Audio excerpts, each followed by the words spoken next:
Well, good morning, everyone. We're going to go ahead and get started. We still have a number. Hi, Katie. Still have a number that will be making their way in. But we do want to respect everyone's time here and especially squeeze in as much as we can into today, as well as the next two workshops. For those of you who I haven't met over the years, I'm Daryl Rutherford with the Federal Reserve Bank of San Francisco. Our goal here is to really get into the Valley, help bring other resources into the Valley to help you guys with your jobs, do a little bit, be a little bit more effective. A lot of these resources we bring to you for free, including this workshop series. This is actually a series that's brought to you both by Corporation for Enterprise Development, which is CFED, and the Federal Reserve. And we've brought all of our resources together so that you guys just come and hang out, have a good time. We'll have lunch in a little bit. Of course, it will be a working lunch. And we'll have a wonderful presentation and some great hands-on activities to go through. As some of you may know, the Fed has a real big interest in making sure that lower income populations have opportunities to increase their financial wealth. It helps make our economy work better, go a little bit more smoothly. And so we thought it would really be important to bring all of you guys together from the Valley and develop a learning group on how you guys can work together, share best practices, and move forward in your missions to address household financial security, but doing so with a cohort of others within your communities. We have representation from Stockton all the way down to Bakersfield and scattered out throughout the rest of the Valley. So really pleased to see so many folks here today. The objective of the series, though, is really to create a better understanding of what it means to help families become more financially secure and be able to prosper in our economy. We really want to work with you to help prepare participants to assess the viability of integrating the range of asset building opportunities that you guys provide to them. And finally, we want to demonstrate the power and pitfalls, as well as the strategies for success in coalition building. How many people are part of some type of a coalition collaborative? I'm sure you understand challenges inherent within those, and so hopefully this series will help you kind of break through some of those barriers and really move forward and have more effective programs. Today's workshop series, though, is really just going to be an introduction into some of the tools that are at your disposal. CFED has done some great work around asset building, developed a great framework, and have put out a lot of awesome publications. And we're still going to be using that information to carry on these series. We also want to, again, identify what these financial barriers are that are affecting the results of your programs, and see if, as a cohort and as some resource providers, we could address those and make them much more effective. Finally, we'll also be developing a set of indicators to consider, for you guys to consider as you integrate them into your programs as well. So, we're going to try to squeeze a lot into the next 4 hours here. So I hope you guys are all ready for a fun-filled activity. We have restrooms right out the hall here, around to the right. If you need to take a cell phone call, we totally understand. Please do so outside of the building so you don't disturb anyone within these offices here. But with that, I'm going to turn it over to our friends at CFED, Jim Brooks. Thank you, Daryl. It is great to see such a wonderful turnout. This is fantastic, and get to hear sort of the diverse areas we come from in the Central Valley. My name is Jennifer Brooks, and I'm the Director of State and Local Policy at CFED. For those of you who don't know CFED, we're actually a national organization based in Washington, D.C., although I'm coming this morning from the Bay Area, from Oakland, which is where I live. And we are a 30-year-old organization that's committed to expanding economic opportunity. What we really mean by that is helping more people achieve the American dream, whether that's the dream of buying a home, or that's the dream of sending a kid to college, the dream of starting a business, or just providing a better future for your family.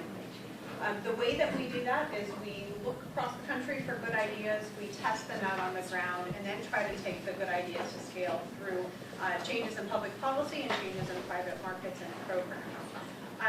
Kate and I are here today under the auspices of the Assets and Opportunity Network, which, if you're not familiar with that, is, and I wouldn't be surprised if you're not, because it's a pretty new national movement-oriented network of people that really is trying to answer the call for a more coordinated and effective constituency that can advocate for public policies at the federal, state, and local level, as well as for a better and more effective way to collaborate nationally, to share and to test out new ideas.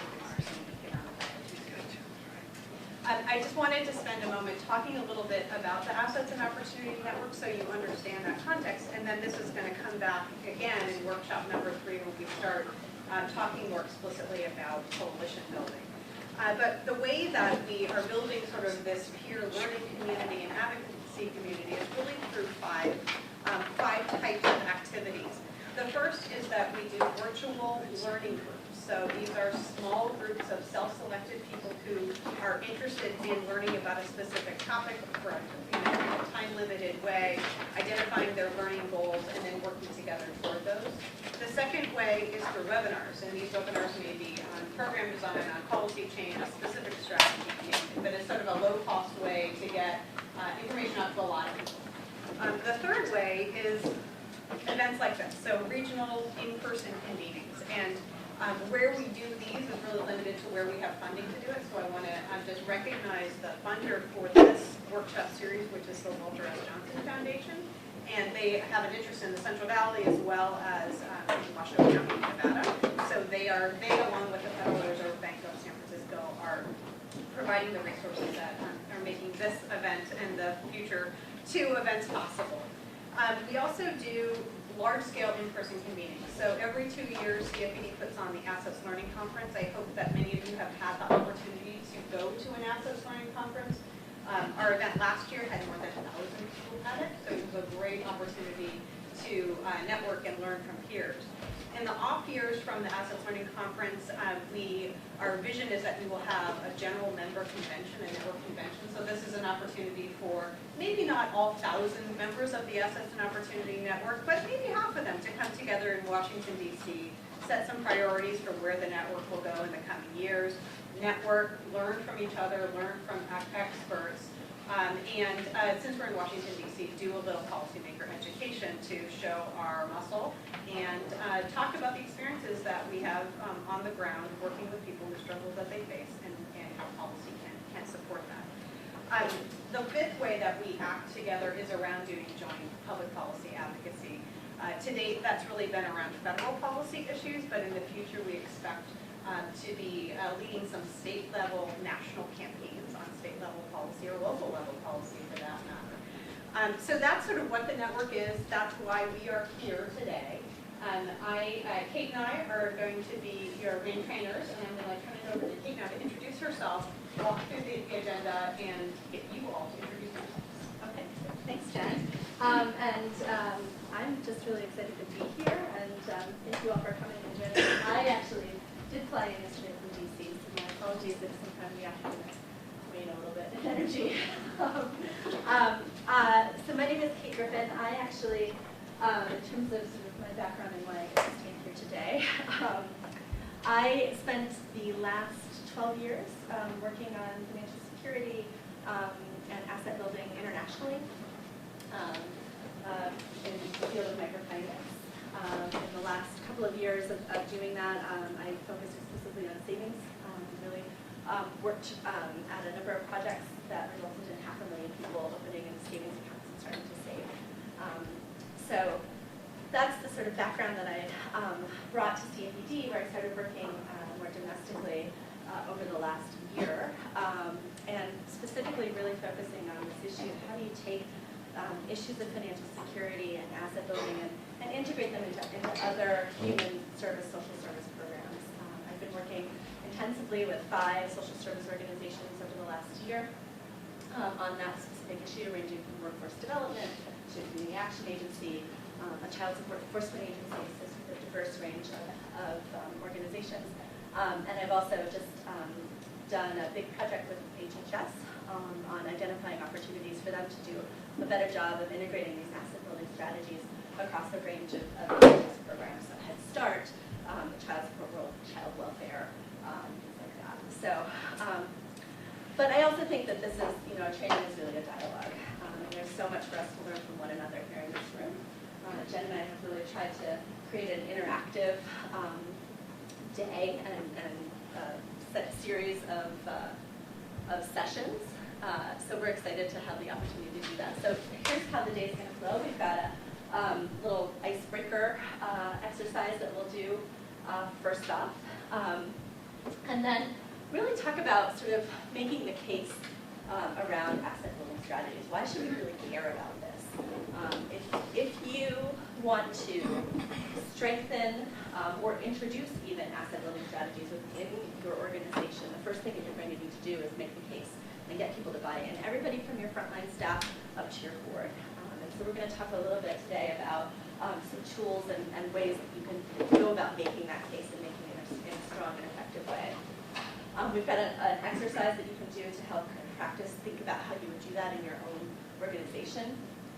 And then we're going to go take it to the next step. You've made the case for why asset building strategies would be important for your organization. And then going to the next step, which is, all right, so then how do asset building strategies actually connect to the work that I'm doing?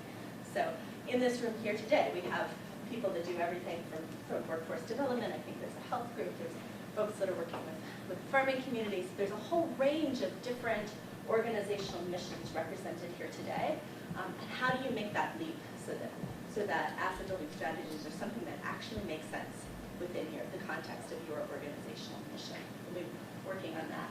And all of that then builds into the second workshop, and we'll really be much more focused on programmatic design and actual implementation. So that's sort of the flow of the day. Around 12:45, we'll break for lunch and have, it could be a bit of a working lunch as you work on the exercise. So with that, I think we'll head into a little bit of an icebreaker. Slide here. Great. So what we really love, and this is also really helpful for me as I have not gotten to spend a terrible amount of time in California in the past, although I did have one really interesting week in Davis, California. Everyone has a little but we'd love for you to introduce yourself, obviously your name and the organization that you come from, and to help me out. And also I think this will be a really interesting way to view kind of the array of organizations we have in the room. Put a little push pin in our map here that shows us roughly where your organization is located. And if you could state sort of one positive asset that your community has that helps families build financial stability, we'd love to hear about it. And if you want to, for folks that are more than one person from that organization, if you want to combine your answers on that, that's fine too. Great, sound good? I have push pins, so why don't we just sort of go down the line, and you can come up here and get a push pin and sort of say your positive asset and where you're from, and then stick it in the map. I feel like I'm passing out the news. Good afternoon, my name is Mainu Bang, and I'm the Disability Resource Coordinator for Madera County Workforce Investment Corporation, also known as Madera County Development or Workforce. So we are, let's see, is it actually? And how we help families build financial stability. Well, we're the workforce, we're the one-stop, so that's pretty much all that we do is helping adults return to the workforce, primarily for the disability program that I oversee. It's a required component for the grant to work with that particular population and how to help them build financial stability and to get them banked. So that's definitely important to us. She's the same, yes. You can put the same. I too am with Madera County Workforce Investment Corporation, or also known as Workforce Development Office. As Mainu said, she's kind of overseeing the Disability Employment Initiative grant that we have. But we also, as she stated, have adult and unemployed workers that we assist, and also youth. And pretty much all in the same line, trying to get them into self-sufficiency and achieving their goals in life, and things like that, getting them on the right path, and rerouting them into new careers, either because the economy's changed their career or they just need that step up in that assistance. So.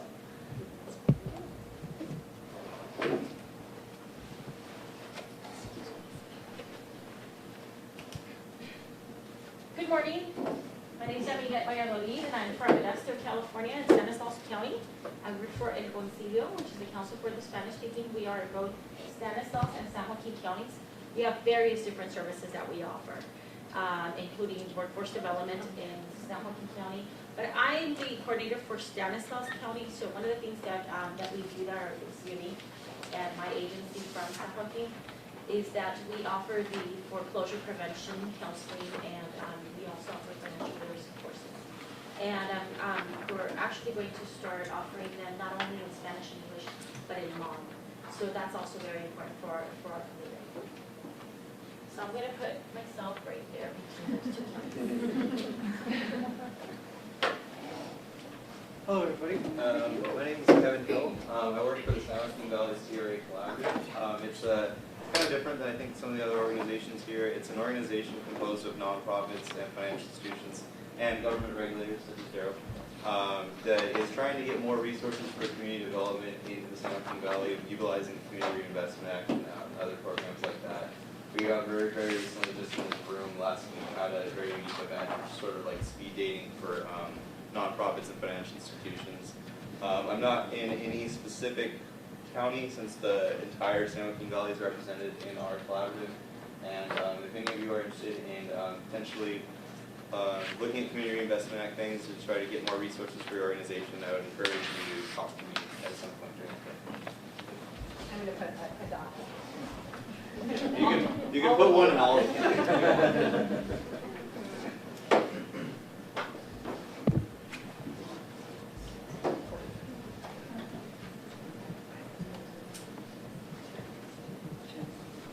Good morning, my name is Maria Rodriguez. I'm with CarePoint Credit Counseling Solutions. And the office I work in is right here in Fresno, so I didn't have to drive very far.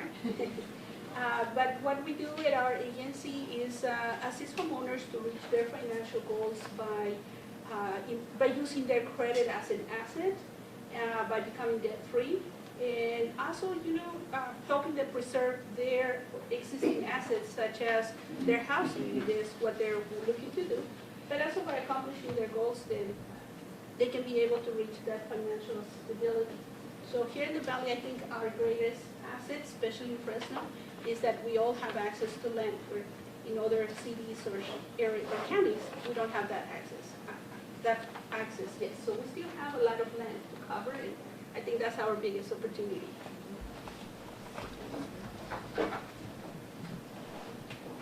Hi, good morning. We are both from United Way. Bakersfield? Yes. And I'm Susanna, she's Irene. Thank you. So I'm going to say that one of the assets that Kern County has to offer families is a program that we have out of United Way is called the IDA program. And it's a match savings program where people can save and at the same time they learn to budget, and they can either buy a house, their first home, start a business, or go to school, or fund their kids' education. And we are one of 2 agencies in Kern County that has this program. So that's kind of where we are with that. And we are, Kern County's pretty big here. Big. I also want to say we offer the income tax, free income tax to low-income families, and we have many people, many families benefiting from this program.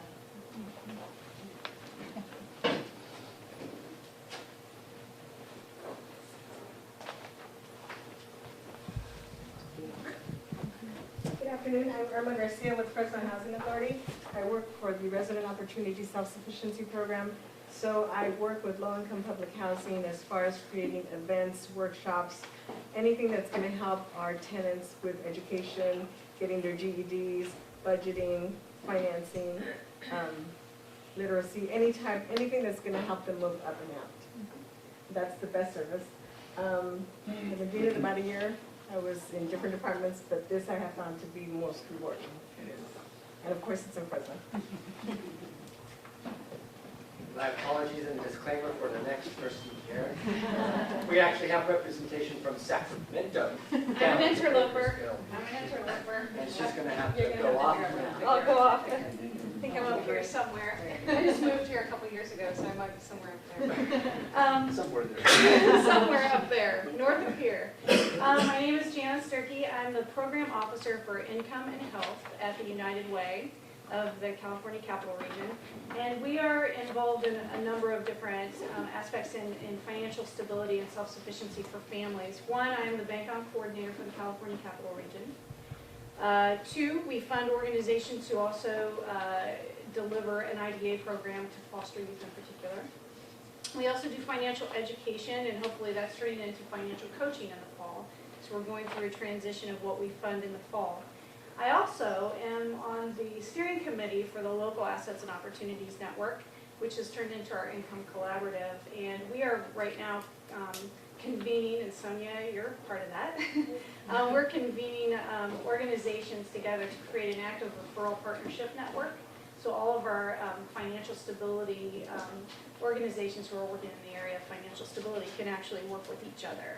So in particular, like our foster youth IDA recipients can have an organization that after they emancipate, they can actually continue their financial stability work with an organization that works with adults.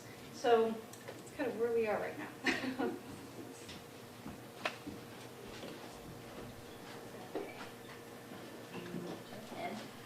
Good morning, I'm Katie Christensen. I'm with Consumer Credit Counseling Service of Kern and Tulare counties. My office is in Bakersfield. I'll put my little push pin right in this. I'm going to knock it over in the middle here. And we're a nonprofit community service that provides credit counseling, financial counseling, and education on getting out of debt, savings, budgeting. We do the foreclosure prevention and counseling as well to help people save their homes. And we also do the bankruptcy counseling and education to help people who are looking at that path to hopefully not to repeat it again.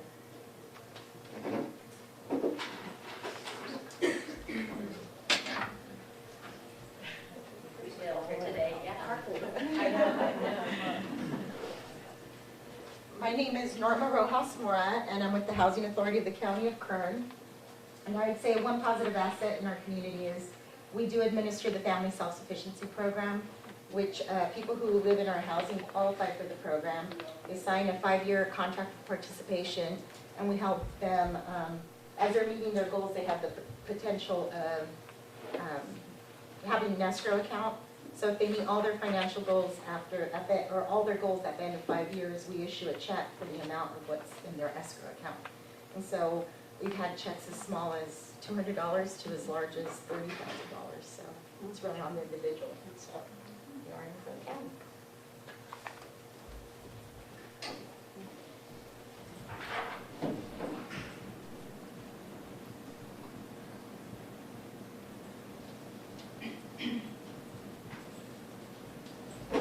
Good morning, my name is Yolanda Lopez. I also work for the Housing Authority of the County of Kern, and I work for the Family Self-Sufficiency Program, as Norma mentioned. But I'd also like to mention that within that program, we work with United Way for the individual development account to help our families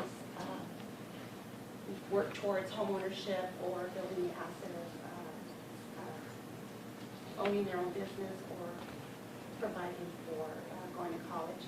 And we also refer a lot of our families to Katie over there for their credit repair.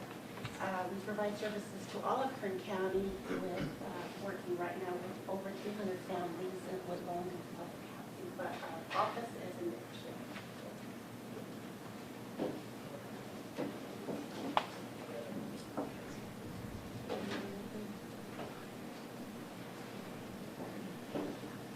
Hello, my name is Michael Shubin. I work for First Five Fresno County, and we are a funder of programs, and we fund programs throughout Fresno County that help children and their families try to succeed and be healthy when they first start school. We do a lot of parent workshops with our providers, and a lot of them, they do financial education, like how to pay their bills and stuff like that, and how to fiscally manage your money.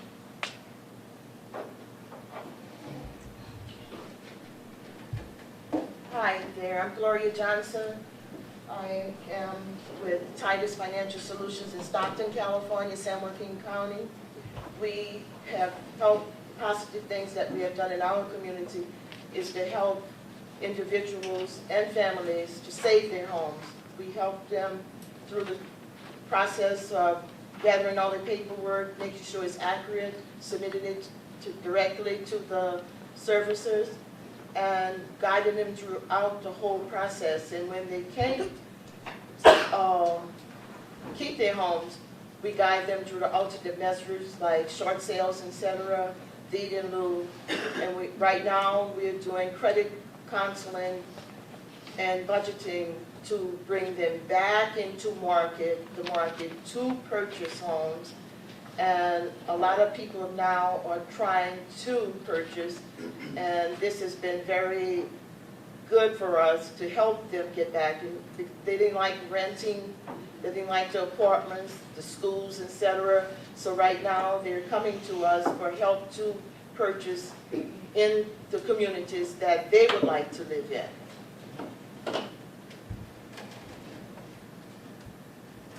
My name is Cynthia Summers. I'm with the Stockton branch of the NAACP. I'm the housing chair. And what we've been doing in our community of Stockton, we've been doing financial literacy, collaborating with the local banks for our high school students, so at least getting in the families, this younger generation started to a positive step of what to do in the realm of finance. And we've been working with foreclosure alternatives and collaborating with different counseling agencies in that community to help owners to make a decision of what they need to do in their life as it relates to their homes and cut their losses, and so they can move on with their life. And additionally, we are recently working with families who's re-entering the market because those who have lost their homes, they're in a position where they can buy homes again. So the positive things, we have different agencies in Stockton and San Joaquin County that we collaborate with to help our families become whole again in Stockton, San Joaquin County.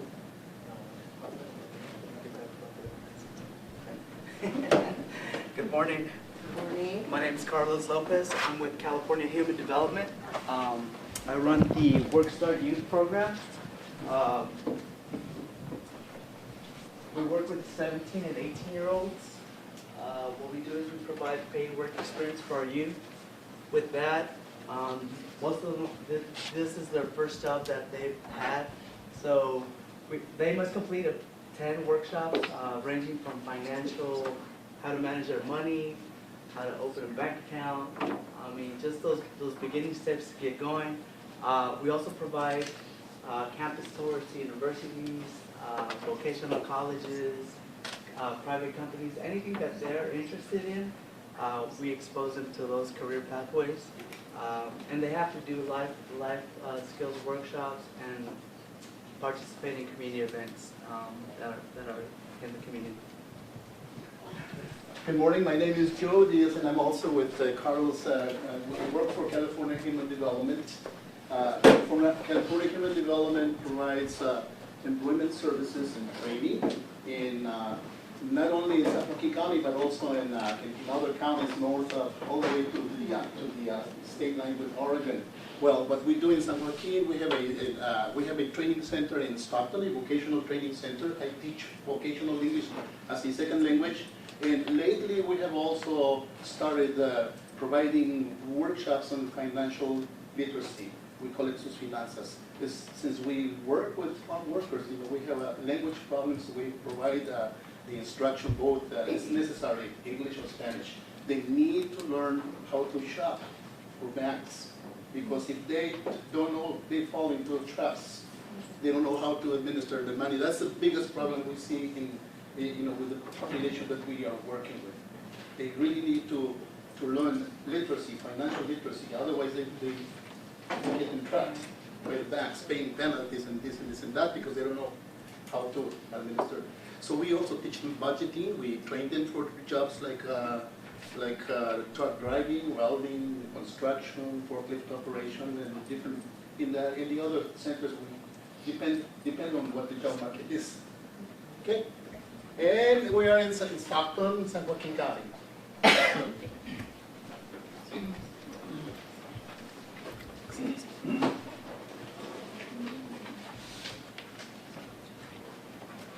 Good morning. My name is Simone Lamb, and I'm with Community Partnership for Families of San Joaquin. We have 6 family resource centers in San Joaquin County. And let's see, one positive asset. We actually provide, well, besides connecting families to resources within the community, we directly provide the VITA, the Voluntary Income Tax Assistance Program. Just recently, we ended our tax season assisting over 4,100 families, brought back $4.4 million back into San Joaquin County. And and I'm here to learn. I mean, I heard some great ideas already. One thing that we would like to build on is our financial economic success portion. Right now, we do partner with banks and different organizations who come into our family resource centers and provide financial education, you know, teaching families how to budget. But we would like to take it to the next step because we have families coming in and they're getting back $8,000 all the way to 10, 12. One actually didn't do their taxes for many, many years and got back over $20,000.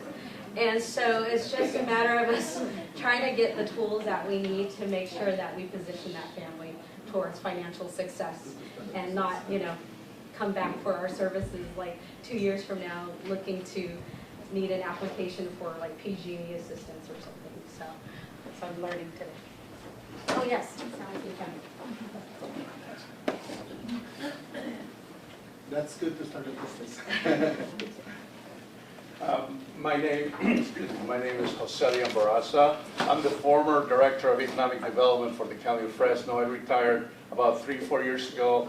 And one of the problems I noticed right away is that Fresno is #1 in poverty in the state and #2 in the nation. And the Valley, we're very similar, the surrounding counties. So I wanted to get involved in something that would improve economic conditions. And my job before was helping businesses. Well, we have created this nonprofit corporation called Southeast Fresno Community Economic Development Association. And we're in the process of opening a business and family prosperity center where we're going to have all kinds of information that is useful for residents, for business owners, and help people open new businesses. And the location of the office is not far from here. And we see the United Way as a tremendous partner to have close to us because they have a lot of resources. And there are other organizations that we want to connect with where we don't have expertise. Housing, I'm sure there are, and I'm familiar with a couple of other groups. So that's what we're trying to do, basically make a difference in having an impact on the problems of poverty we have in Fresno. The location I indicated is in Fresno. It's not far from here. And so I just put this one. Thank you. Good morning, everyone. My name is Emmy Blankenship, and I'm with United Way of Tulare County, and I see I'm the very first one for our county only. We do a variety of things, but I'm only going to mention one because there's so many. We fund organizations throughout Tulare County that provide financial stability training. I'm also the program manager for the Emergency Food and Shelter Fund in Tulare, so I provide recipient organizations with capacity building on being able to provide good case management to the individuals that are receiving assistance with their utility bills so that we don't have them coming back the following year looking for assistance, but building their financial stability and leading them away from dependence. My name is Lupe Martinez. I'm with Center on Race, Party, and the Environment.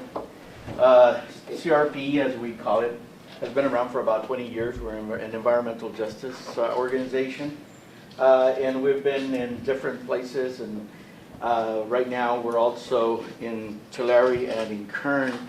However, we have work in Alaska, national work also. I'm not going to say everything that we're doing because I'm going to let my colleague over here do the other piece more specific.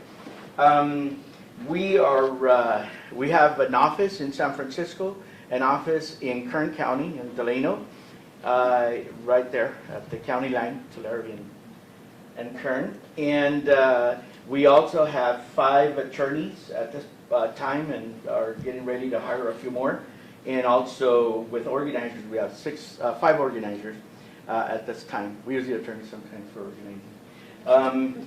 Yeah, that's great. And we're focused a lot into all of the issues of environment within our rural communities that are always the ones who get hit with a lot of the things that a lot of us don't want in our other communities. So we're dealing not only with air and water, but one of the other things that we wanted to make justice to our name is the poverty piece that we haven't done as well as perhaps we have with the other things. And on the poverty, we're working at this point in looking at community gardens, into cooperatives, into other things. So I'm going to let my colleague do the rest. Gustavo Aguirre, with Center of Public Environment. I think Lupe said most of it, but I think one project that he mentioned is community garden, which this year is becoming reality with 4 communities, and we are planning to expand to other communities. One of those is in 4 acres of land, which is great. Others are like 1 acre, and another is a little bit less. But the other thing that we do is we do capacity building, and we help community groups, grassroots groups, to establish in their communities so they develop their leadership and take on issues that are affecting them, and helping them also not only fighting the polluters, but helping those community groups to look and identify resources for the infrastructure issues that they have in their communities.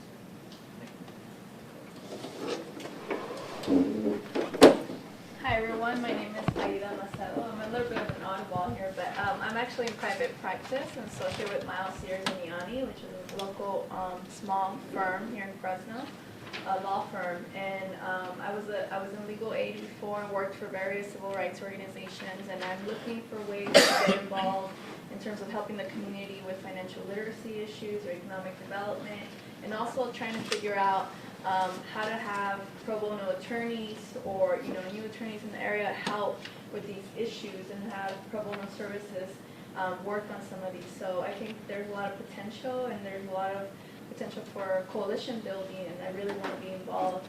I think financial literacy and economic development is something I'm very interested in, but it's also very new to me, so I'm here to learn and to see what I can add kind of to my toolbox so that I can help the community and also bring in other lawyers or other legal services that might be helpful to the community.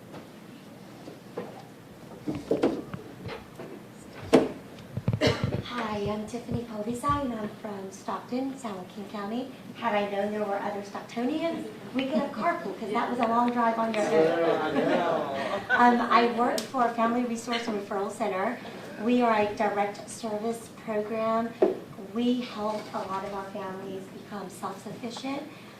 We offer subsidized child care, food program, a lot of community resource and referral out there in the community. But one positive asset that we offer is that we teach our clients to build up a small business to become licensed child care providers. So we offer a lot of classes, child development classes, and we work very closely with the state licensing to help these clients become self-sufficient.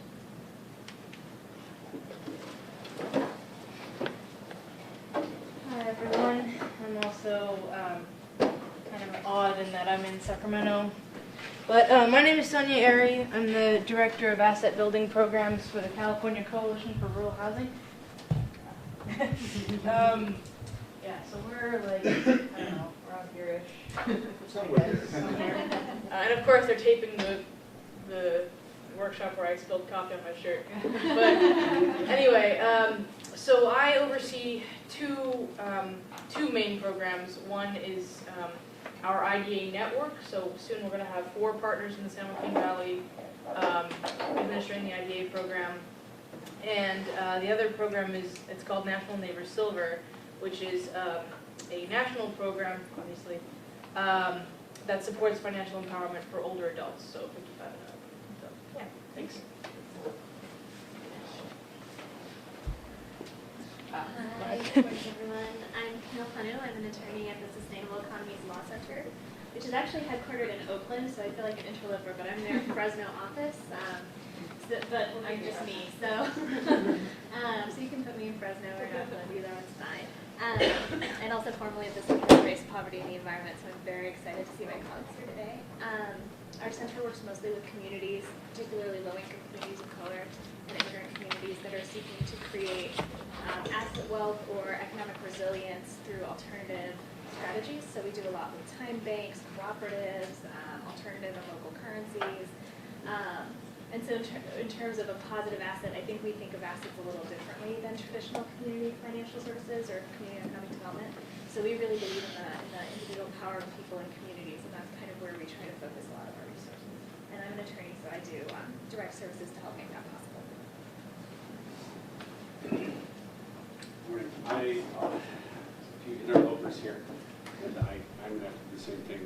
My name is Jeff Sands, and I'm the Director of School Development for the California Charter Schools Association. Our office is in both Sacramento and in Los Angeles. My region is everything that's on the map. But I live in Fresno, and like her, I'm just me, and I am the office. And so wherever my car goes, so goes the office. I am really an interloper right now. We don't actually do anything. Pause for laugh. In terms of direct services to families to build financial stability, the work that I do, the work the association does, we help develop charter public schools and advocate on their behalf in Sacramento, helping build organizational capacity, developing more schools. But the reason I'm here is because of their dual nature as both a public agency and as a nonprofit organization. Charter public schools are, I believe, are in a very unique position as a primary access point for families who are in need of your services. But I think in many cases, your organizations, and I'm going out on a limb, I don't go too far, have some difficulty accessing or getting, interacting with some of those families that need it. And I'm here as a proxy for them and as a bridge to help strengthen the relationship between the public education system through the nonprofit vein of charter public schools and the work that you all do to help build financial stability, primarily because that is, and the report that was just put out this morning, that is the #1 predictor of long-term student success, adult success, is the financial security of families and of students going into public education systems. Thank you.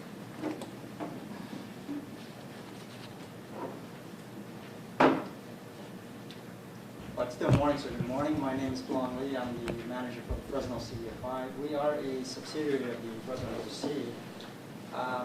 We're in Fresno, but we serve actually 9 counties and expanding to 11 counties. Basically, San Joaquin Valley, plus right now we serve Monterey on the coast, and then we're adding San Benito and Mariposa counties. So that's our target. The one thing that we do, actually, we have multiple things that we do, but we have financial education that we provide to a lot of our business customers. We do primarily business lending, and so that's our target market. We do have a couple of consumer products, primarily to help individuals establish or rebuild their credit. We work closely with United Way, Third Point, and some of the local partners here. Our services are we're here, we offer those services to everybody within those 11 counties that we serve. We are also in the process of chartering a credit union. It's going to be designated a CDC, which is a community development credit union for low-income members. The reason for that is, we see a lot of these payday lenders preying on low-income community members, and so that's one of our ways that we'd like to bring in those people, educate them, and get into banking situations. And I'm going to let my colleague Jeremy talk more about the business technical assistance that we provide that kind of relates to how they can build financial stability as well. I'm Jeremy Hofer. I'm the Business Development Manager at Fresno Community Development Financial Institution. Try saying that 5 times fast. We do primarily micro-lending. These are loans for entrepreneurs, startup loans, expansion loans under $50,000. We have a new product that we're working with Kiva on. Kiva.org is a crowdsourcing model for raising capital that way. Loans under $10,000. We do go up to $250,000 for larger enterprises. So we're really dealing with the gamut of all kinds of businesses that don't quite fit the bank's box at this point, but we hopefully can bridge them through to the point where they can access traditional capital. On the technical assistance side of things, we do a lot of pre-loan preparation, loan readiness workshops, partnering with banks throughout the region. I was just up in Turlock and Modesto, Tracy in a couple weeks, so we're doing North and South Valley outreach on loan readiness. But then on the other side of things, credit building, so the secured credit card product is one tool that we use and then coupled with education around how to clean up credit, how to build it, the gamut. So it's good to be here. Thanks. I forgot to say one thing, that we've operated the IDA programs, and we were probably one of the first in California to do that. Since 1990, we've had several IDA programs. At one point, we had the largest IDA program in the country. That was funded with funds from the Kellogg Foundation. So we ran a $1.5 million IDA program here. We're just finishing that. Good morning, everyone. I'm Seba from United Way of Fresno County. Welcome to our building. Welcome to Fresno. I'm the one with the camera, and the reason for the camera is we want to put this on the local media access channel as well as put it on YouTube. So if you don't want to be on camera, just let me know and I will pull you out. If not, the camera will focus just on the presentation. So thank you for being here. Oh, I forgot. You all are here with me today in Fresno at the United Way. Jane, we have Baldwin. You want to introduce yourself? I'm Baldwin Boy. I'm the California Legal Assistant. We're a statewide arm of legal services. We have 22 offices around the state, and there's one of the smaller ones. I run the office. In terms of asset building in financial security, what's happening in Madeira, I'm not that aware of a whole lot of that happening. I think there's some that the Housing Authority does, and I guess to the extent that South Health does any sweat equity home ownership program, I guess that's asset building. In terms of our own office, there's two things we're doing. One is that we provide financial counseling and actually advocacy for people who are losing their homes through foreclosure. So that's one. Secondly, our office works directly with the Fresno Works consortium that actually pressured the high-speed rail authority to set aside 30% of the jobs for disadvantaged communities. And currently, we're trying to pressure them to actually put in some sanctions in their collective bargaining agreement. Lastly, we work with a community-based organization. I'm counsel to their board, and they actually have a $10 program that they run for a number of years, and then kind of died for lack of interest and been resurrected recently. Thank you all so much. It's amazing just to hear the diversity of experiences and programs that you all are running. So I think it's our job really to kind of pull out all of these wealth of experiences as we really dive into making the case for asset building today, and then moving on to into the other workshops. Jen, I'm going to hand it over to you. We've got a clicker. Really quick though, do I just see two gaps, Merced and Kings? Is that right? We have Stanislaus. So Merced and Kings, huh? Well, looks like we got some work to do. So we were remiss in our introductions as well by not thanking the United Way and Savard for the generous offer of this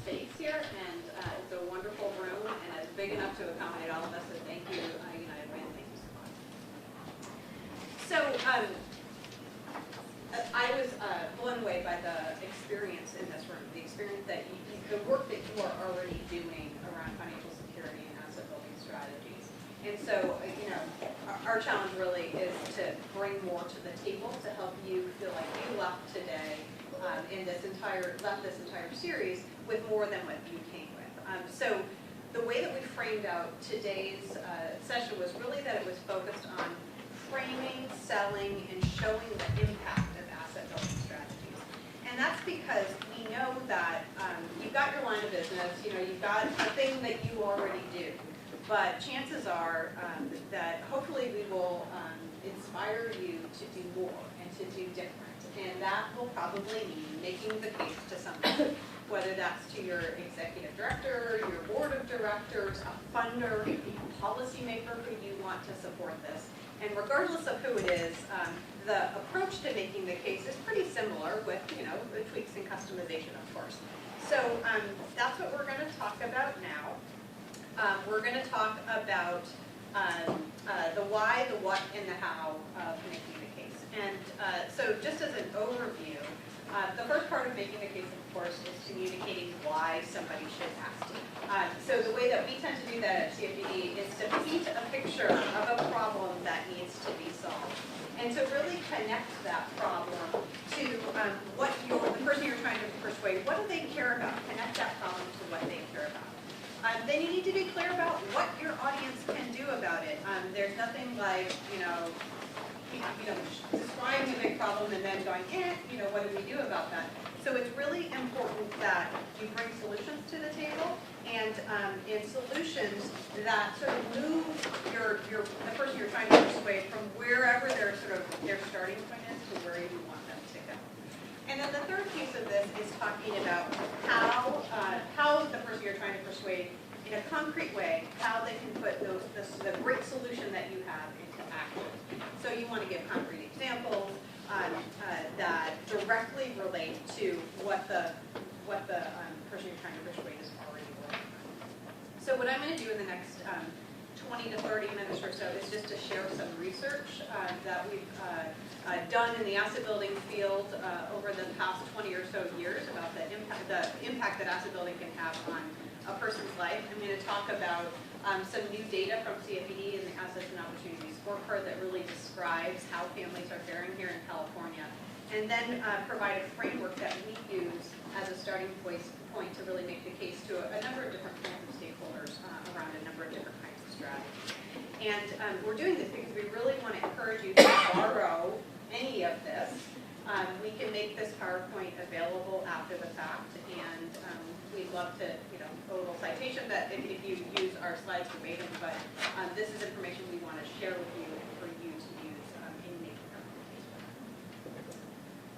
So, depending on your audience, I often like to start by describing the impact that assets can have on a person's life. And I'll often start with the roots of the asset building field, and this may be a story that you already know, you already tell, and you work it into the pitches that you make to whoever you're trying to convince. But it's a way to sort of add legitimacy. These are not a bunch of just crazy ideas that we made up with yesterday, that this work and this approach has been around for a couple of decades now and does have research to support it. So I start off sort of at the beginning and talk about the fact that the approach to asset building really began in the early 1990s when a researcher named Michael Sheraton wrote a book called Assets and the Poor. And the essential insight from that work was that assets matter. So assets matter economically, they matter socially, and they matter psychologically in a way that income by itself does not. In the last 20 years, there's been a whole slew of additional research that has really reinforced that original insight that assets matter. And the research really demonstrates that income is necessary. And so this is not a choice that we're setting up here. It's not either you focus on building people's income or you focus on building people's assets.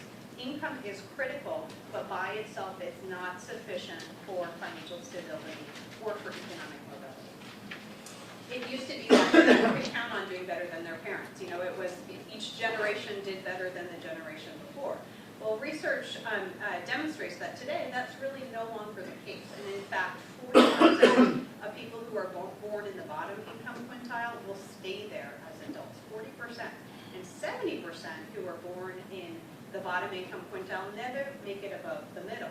So this idea, this rags to riches idea, is really more mythology today than it is any kind of guarantee without some intervention. So, you know, some research says it's harder to build assets than it used to be, but it's certainly no less important. We know that research demonstrates that having assets can increase a family's economic mobility.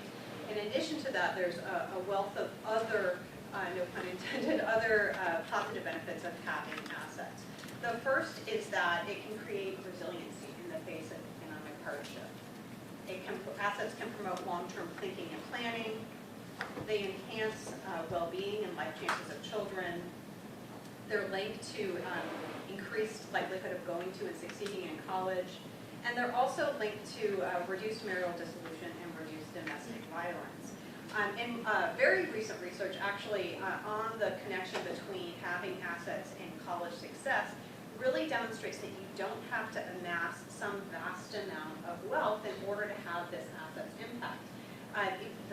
Some research I read just the other day talked about the fact that kids who have an account for college in their name, and there can be $3 literally in that account, were 4.5 times more likely to go to college than kids who didn't have an account in their name. So it's about changing people's heads, changing the expectation, turning that child into someone who expects to go to college, and that's really the value. So in making the case, we tend to start off sort of saying why assets matter in the first place, and then we sort of want to make that more concrete for people. So, okay, great, assets are a wonderful thing, but why should I care about whether people in Fresno are building assets? And the reality is because people aren't. They are living on the edge of financial collapse. They're focusing on today's needs instead of prioritizing for today's goals, for tomorrow's goals, excuse me. And so the way that we tend to make the case is to use the data in what we call the assets and opportunities scorecard. So the scorecard is a data tool and resource that we are now producing every year, and in January, at the end of January, we released the 2013 scorecard. I want to again walk through the data in the scorecard for California. It provides state-specific information and encourage you to borrow what's useful and leave behind what's not. The main finding from the 2013 scorecard is that both nationally and here in California looks very much like the national average in many ways. Nearly half of families, 44% of households, don't have a basic personal safety net that they can use for emergencies or to start saving for future needs. These are families that we call liquid asset poor, which means that nearly half of families in California don't have 3 months worth of savings to make it through if a job loss or some other kind of an emergency meant that income stopped coming in the door. I think when you think about liquid asset poverty, you probably think about income poverty. You think, well, these are poor folks. These are income poor folks who fall below the federal poverty guideline. And while it's true that many of the people who are liquid asset poor are also income poor, what may be more surprising is how far up into the income scale the financial vulnerability really reaches. So 27%, more than a quarter of households in California that earn between about $60,000 and $100,000. These are people who are in the middle class who don't have 3 months worth of savings. They don't have this basic personal safety net. So if you're trying to make a case to a policymaker, for example, who has constituents that policymaker might care about low-income people, but also has some middle-income constituents that turn out to vote, this is the kind of data that you could use to really indicate that this is not a niche problem. This is a problem that a lot of people face.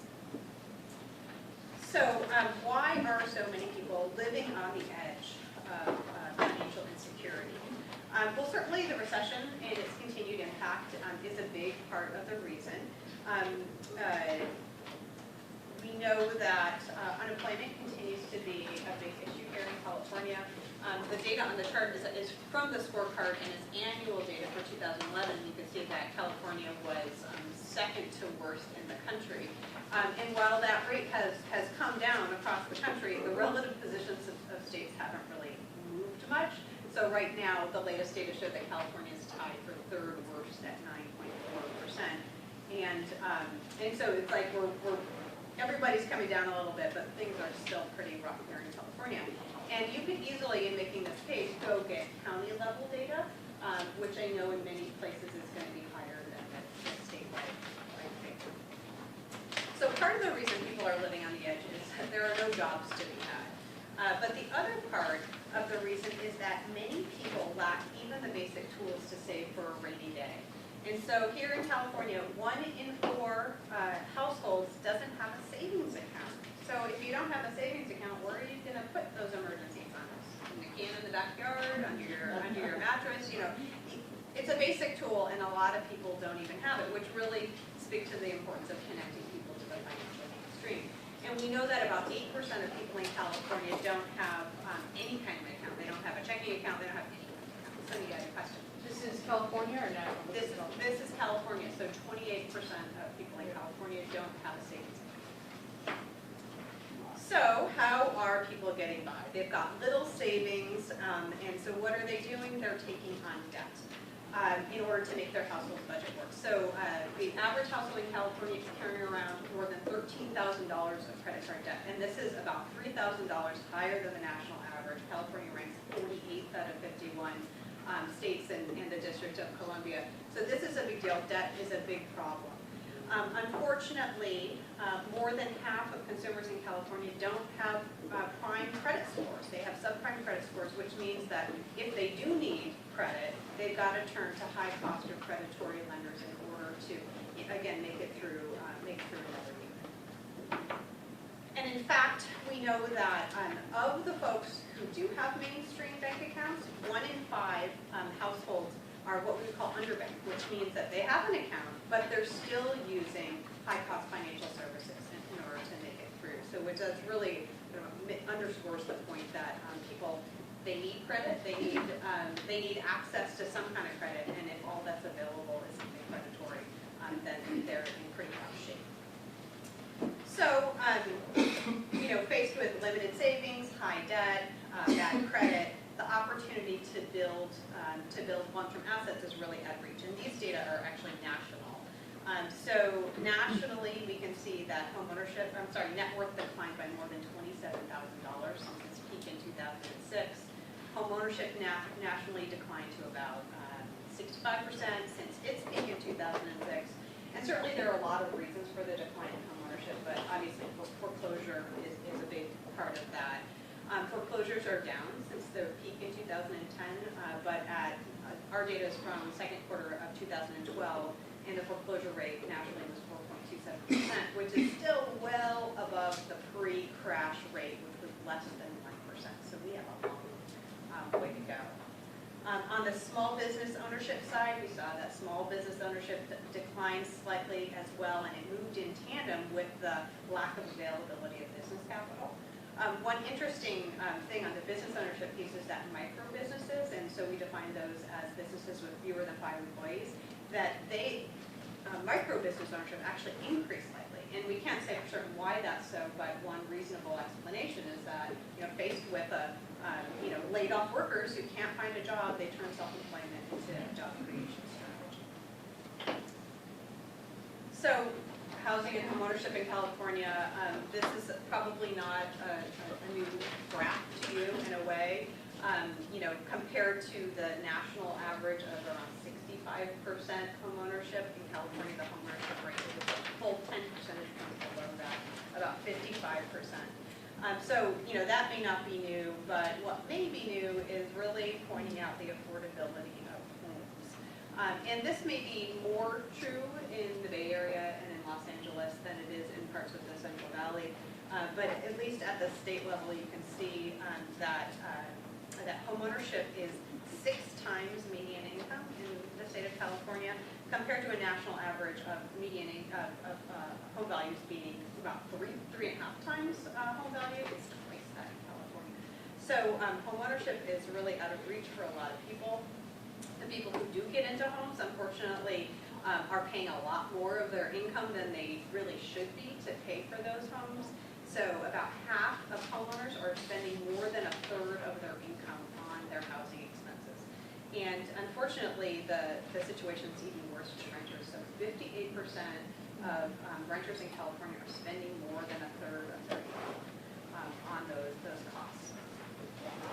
So those numbers are pretty disturbing by themselves, and yet as troubling as they are, they are completely dwarfed by the financial insecurity of households of color.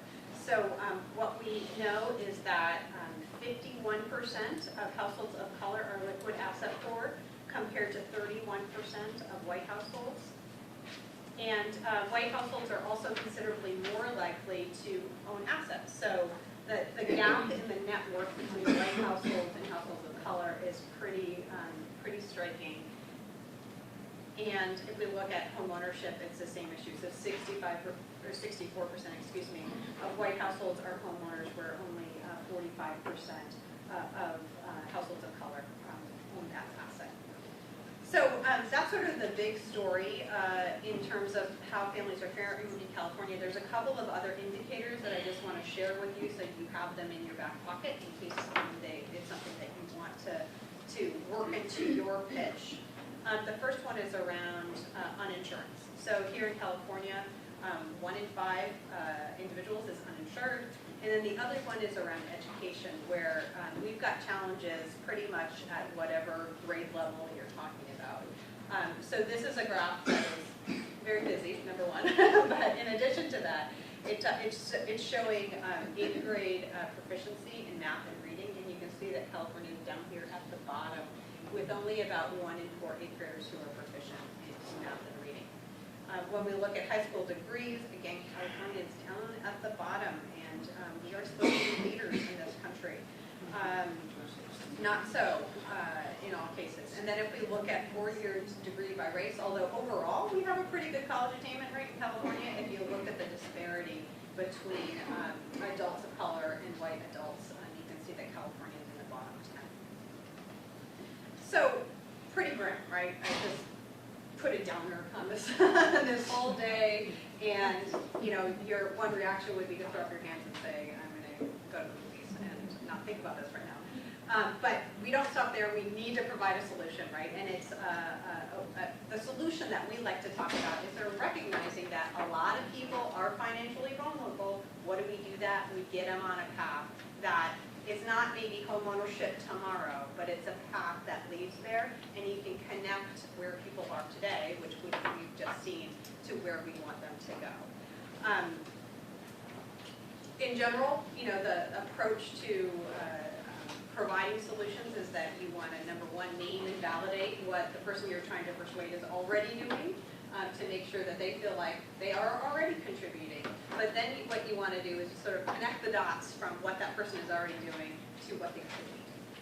And again, this is true for if you're talking to a funder, if you're talking to a policymaker, if you're talking to your boss. It's not to say, let's throw out what we're doing right now, but instead let's just sort of build on that. And it seems to, we get a more positive response that way.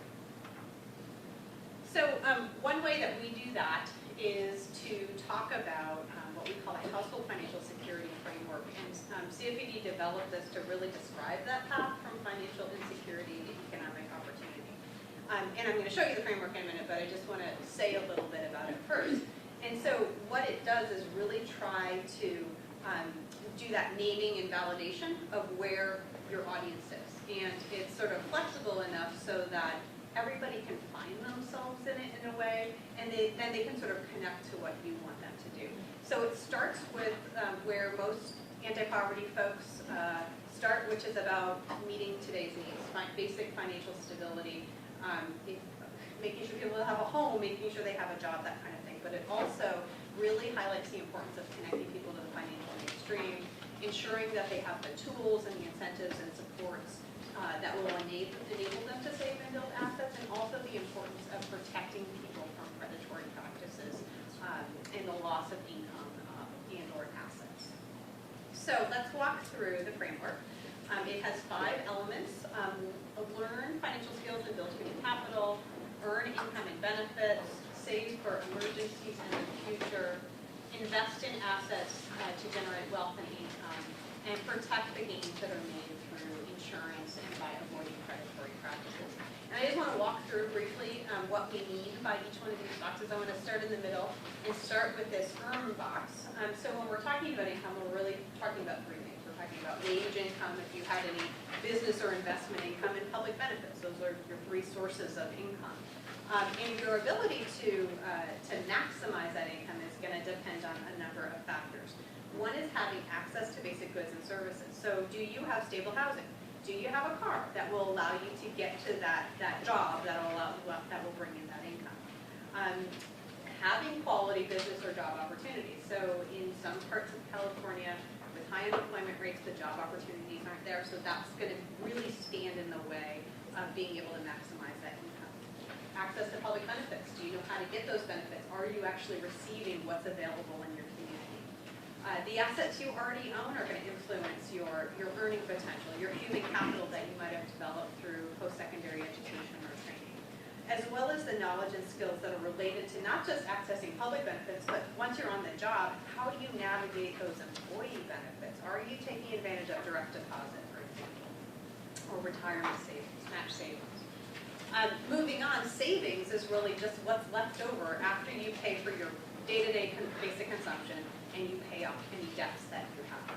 And so your ability to save is going to depend on the affordability of basic goods and services, your ability to reduce your debts, and access to appropriate and affordable financial products. So if you're spending all your money paying for housing, as we just saw, 58% of renters are doing in California, or paying off credit card bills, or you're paying fees to predatory lenders, there's not going to be a whole lot left over to save. So getting all of those things under control is a way to facilitate savings. Equally important to savings are these financial structures that make savings easy. So direct deposit is one example of that, where you make a decision to save once, and you don't have to make it again. You don't have to make it every time you get your paycheck. So just sort of thinking about what are ways that we can make savings easy are going to help people move along this path. So then with some savings put away for emergencies or for the future, and with the right tools and the right incentives and support, people can start to parlay some of that savings into assets that then generate wealth and income. I forgot. Here we go. The iterative path. That's what that ellipse is about. So certainly the ability to build assets is going to be dependent on the price of an asset. So in parts of California where homeownership is very expensive, that may not be the asset that a person is going to first get into. That may come later. Access to financing. Can you get a mortgage? Can you get a student loan? These are determinants of whether you can build assets. Public incentives. These can be things like tax-free retirement savings as an incentive to start saving for the future, but also things like first-time homeownership, down payment assistance, for example.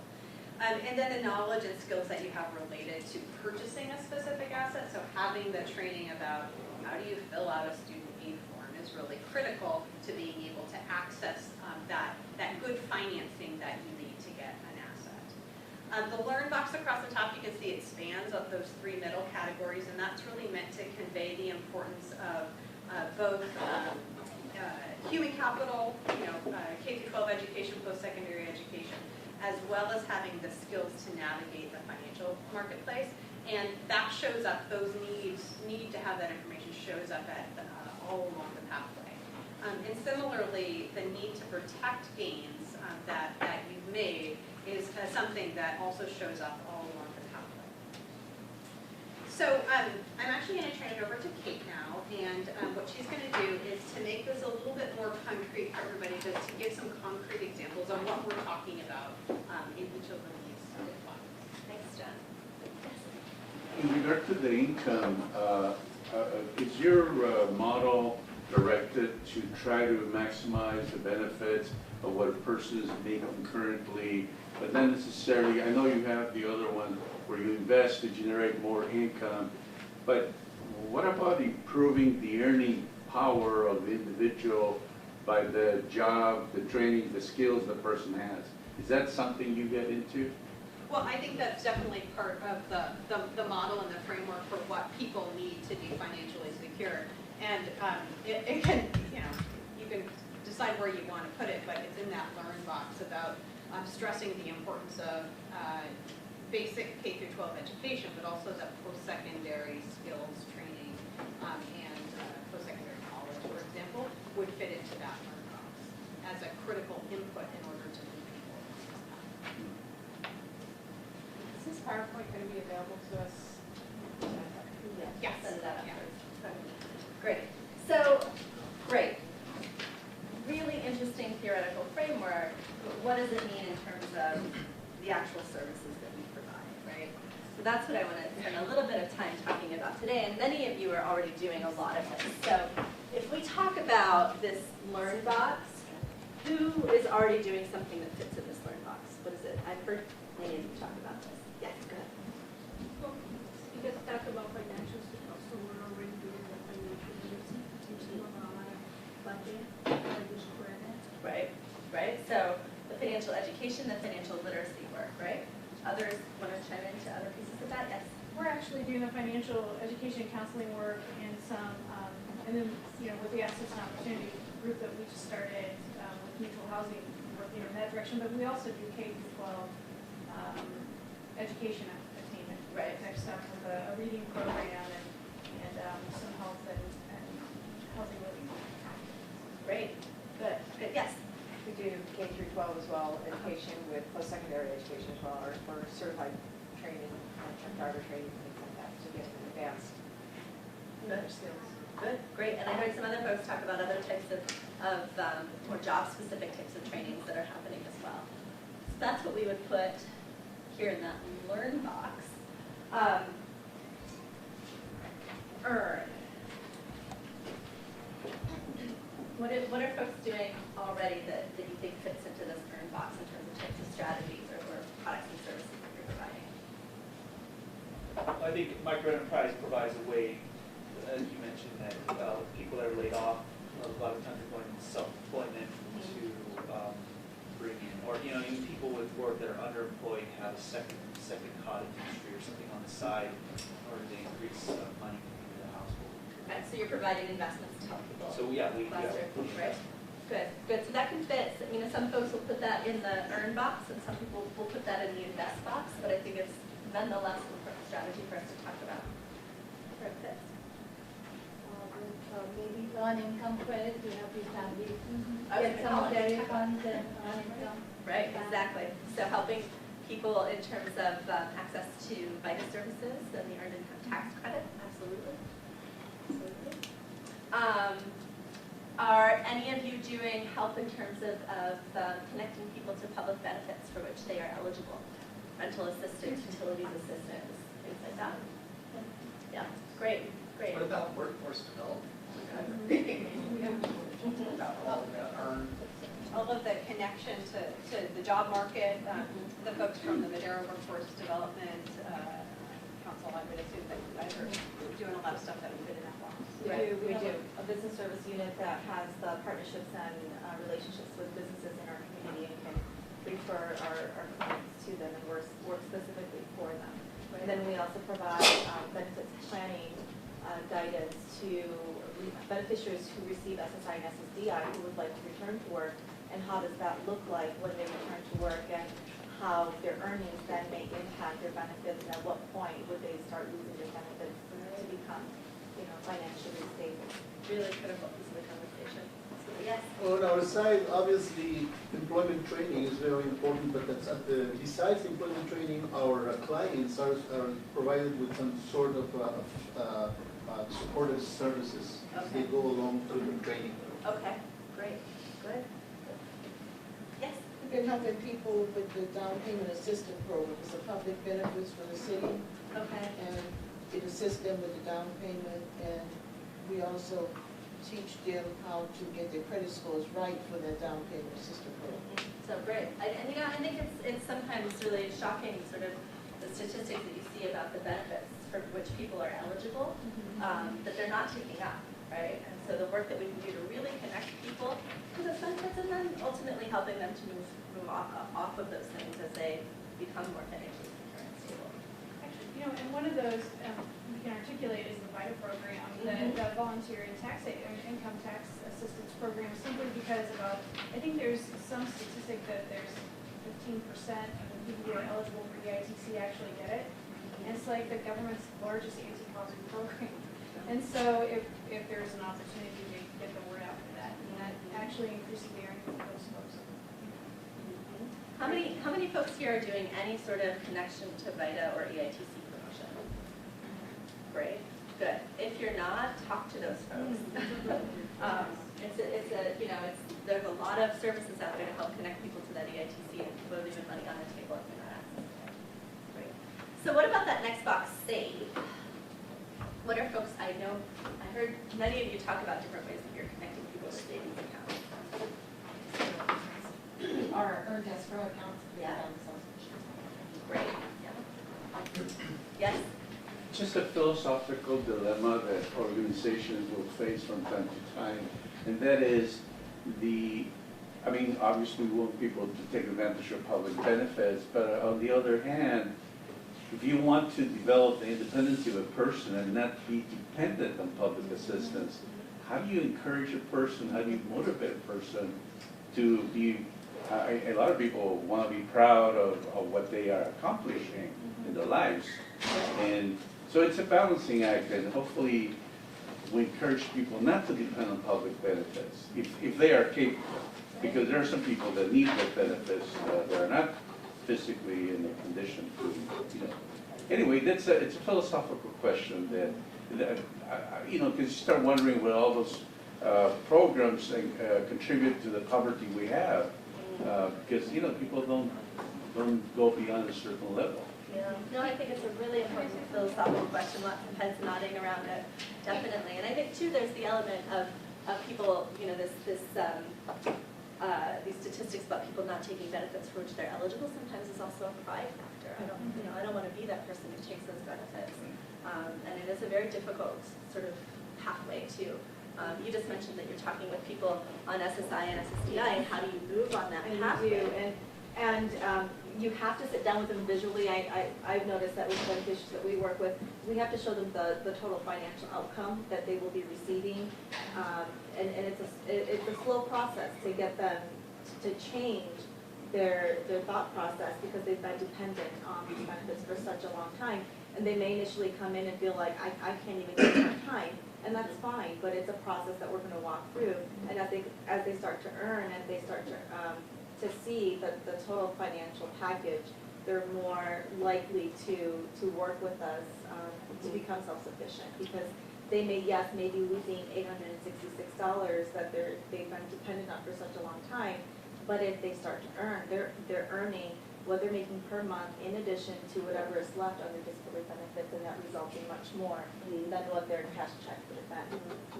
That education piece. And we've seen people as well in the savings field that particularly if they're TANF recipients, really it's hard to convince them to walk down a pathway of starting to save because of their fear of losing that benefit. Yes. Is there anyone here that have examples of how they work with their local human services agency?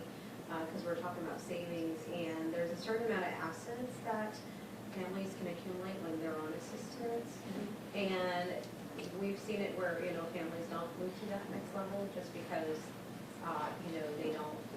they can't, and they're sort of stuck in a sense. But how do we create a safety net for them so that they can move beyond that? I don't know if anyone here has that. So we have some examples to share.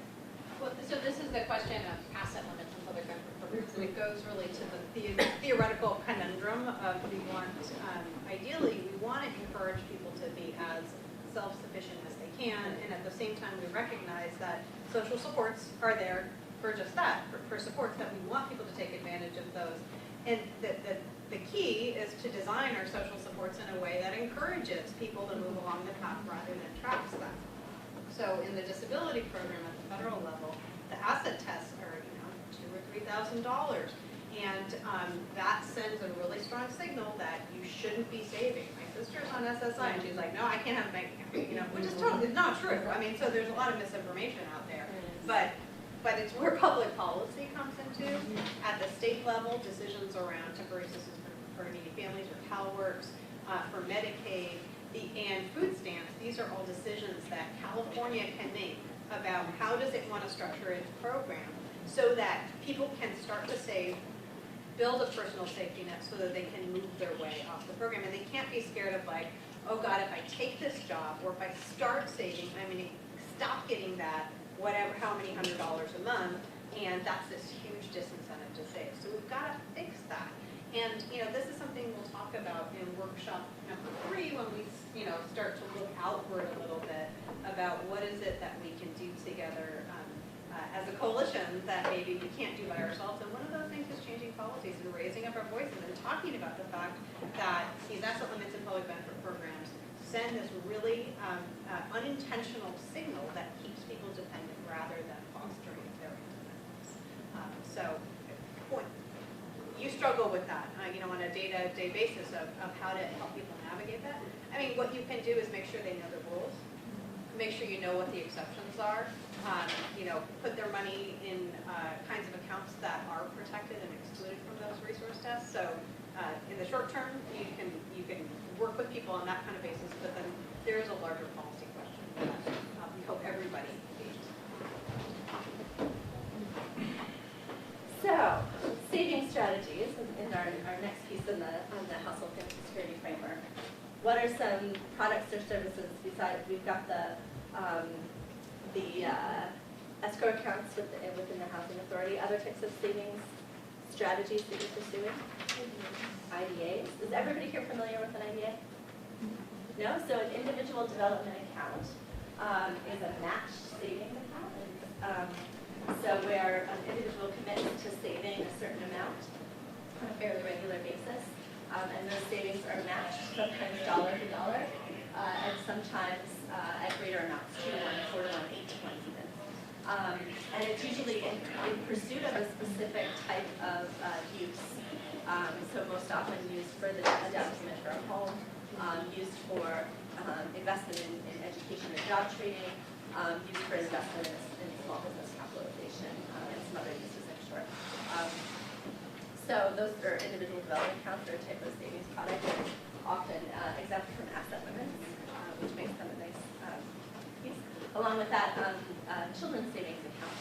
So accounts that are set up for kids that can be used post-high school graduation for any type of post-secondary training or education.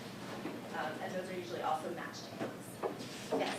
If you have individuals that receive disability benefits, Social Security has a work incentive or an employment support that is called a PAC plan, and it allows them to set aside parts of their paycheck every month so that they can eventually buy a home, buy vehicle, and again, it's not used into their benefits calculation at the end of the month. Great. So here we have the matched savings program. There's also, all sorts of work that can be done that really is just about helping people to access mainstream financial products. I know somebody was speaking about the education that they do to really help people understand what financial products are available and what's appropriate for them. And here I think it's really important for us to think carefully about what are appropriate and accessible financial products. If you're working with people that can't get to a mainstream bank during normal banking hours, what's the type of product that they can access that allows them to get customer service in the hours in which they need it, as an example, right? There are lots of things for us to think through in terms of the clients that we're serving and thinking through what are the products that are not only not predatory and priced appropriately, but also are accessible and helps them meet those needs, financial needs that they have. The next box is around invest. So what are the types of strategies that you all are employing that help with this invest piece? Jeremy, you spoke about small business capitalization that you help with, and that's certainly one example. Other pieces?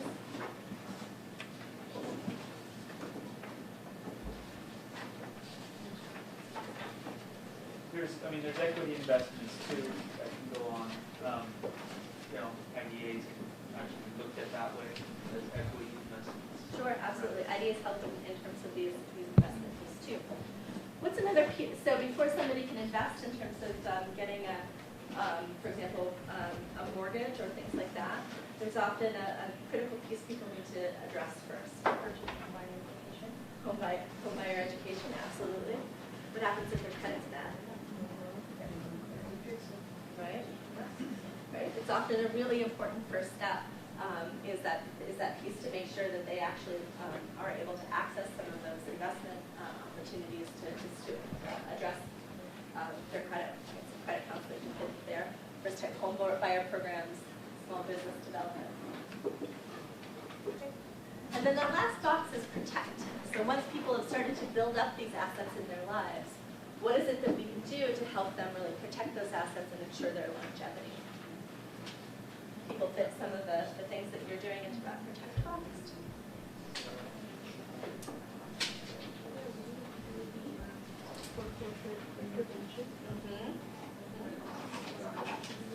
Yeah. So if you didn't hear that, the foreclosure prevention piece, absolutely, and certainly has been critically important over the last few years to ratchet up those services, certainly. Well, within your financial literacy classes, you integrate the classes on insurance, private insurance.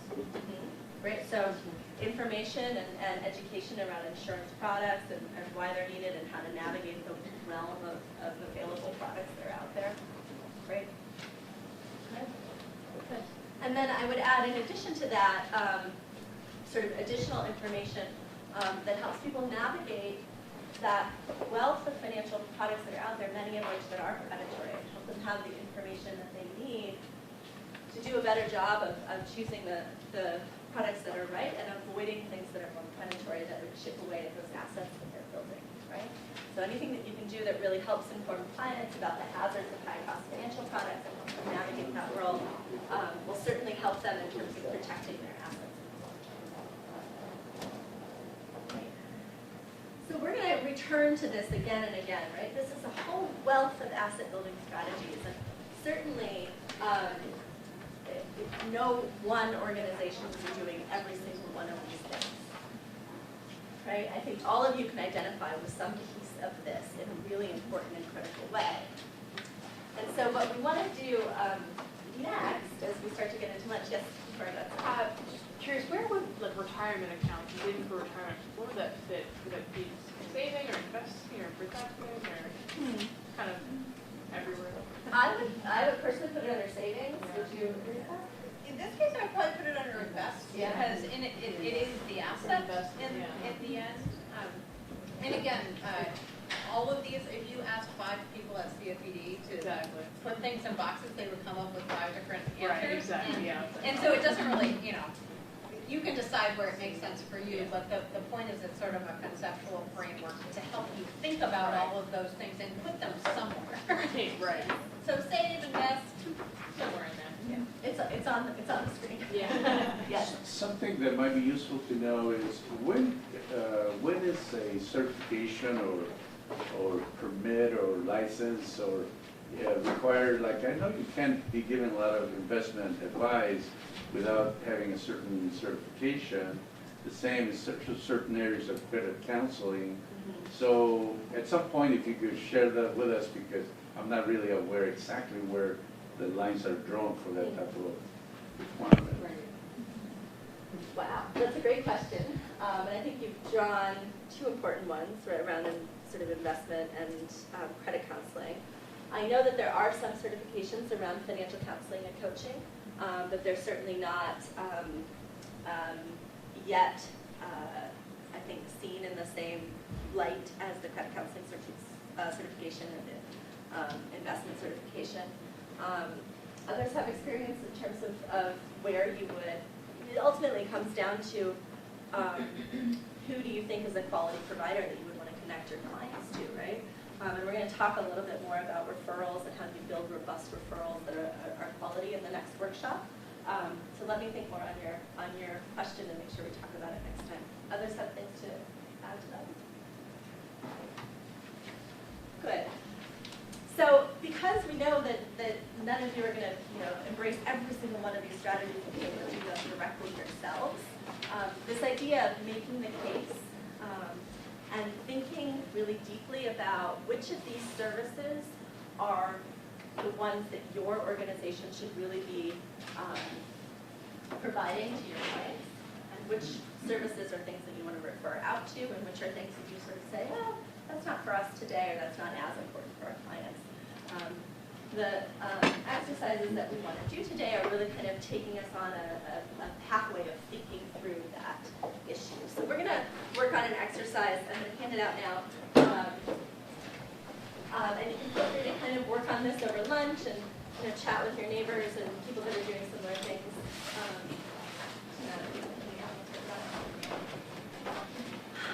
But this is really kind of the first step in terms of making a case. So all of you have kind of come today here with a different sort of set of experiences. You're doing different things within your organizations.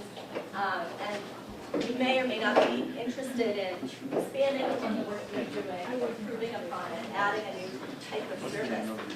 And the first thing that you'll need to do is really make the case for why you should be going down that pathway. The asks that you want to make. So it could be anything from, I want to ask my board of directors to authorize a planning committee for us to investigate adding credit counseling to our list of services. Let's get regrouped a little bit here. Did everybody enjoy your lunch? Okay, good. All right, so I would love to kind of hear a little bit about people's experiences in terms of using this template as a tool as you think about what it is that you want to be doing within your own organizations and how you want to make the case for what you want to do. So I'd love some brave volunteers. I have a couple of questions here in terms of what your ask was and who the audience is that you're making an ask of. Where did you have an easy time of finding the data, what pieces of data that best connected to what your audience really cares about? Where did you have any trouble? So we can help maybe collectively troubleshoot things that people struggled with, and what further information that you needed.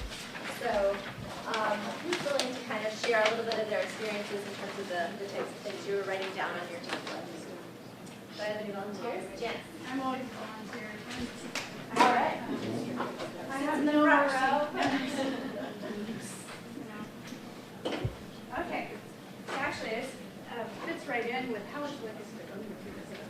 Oh, sort of going through those questions maybe? Okay. Yeah. So actually, it's really timely because I've been checking my phone a lot and on the phone a lot because we're getting ready to talk to a particular credit union in our area that we've had trouble kind of pushing, but they've recently, through just chipping away at them over the last year, I think they might be coming to a possible real partnership with us. And so our ask in our audience, our ask is to do two things. One, we need support financially. I work for a United Way. We're used to asking people for a lot of things, and it's usually money. And so one of the things that we're looking at is that not only do people want to give money, but they also want to give their talent. And people also incorporating financial institutions or other organizations. They want to be a part of the movement. And so as we're reshaping our ask going into this next campaign season, and also working in the impact side, I don't ask for money, I just ask for help and spend money. What we're going to do with this particular credit union is acknowledge, one, that they're already working in the financial education arena. We know already that they have a youth focus, that they're really, they have an incredible curriculum for youth, but they don't share it. We have an incredible youth IDA program that doesn't have enough financial education in it from actual financial institutions.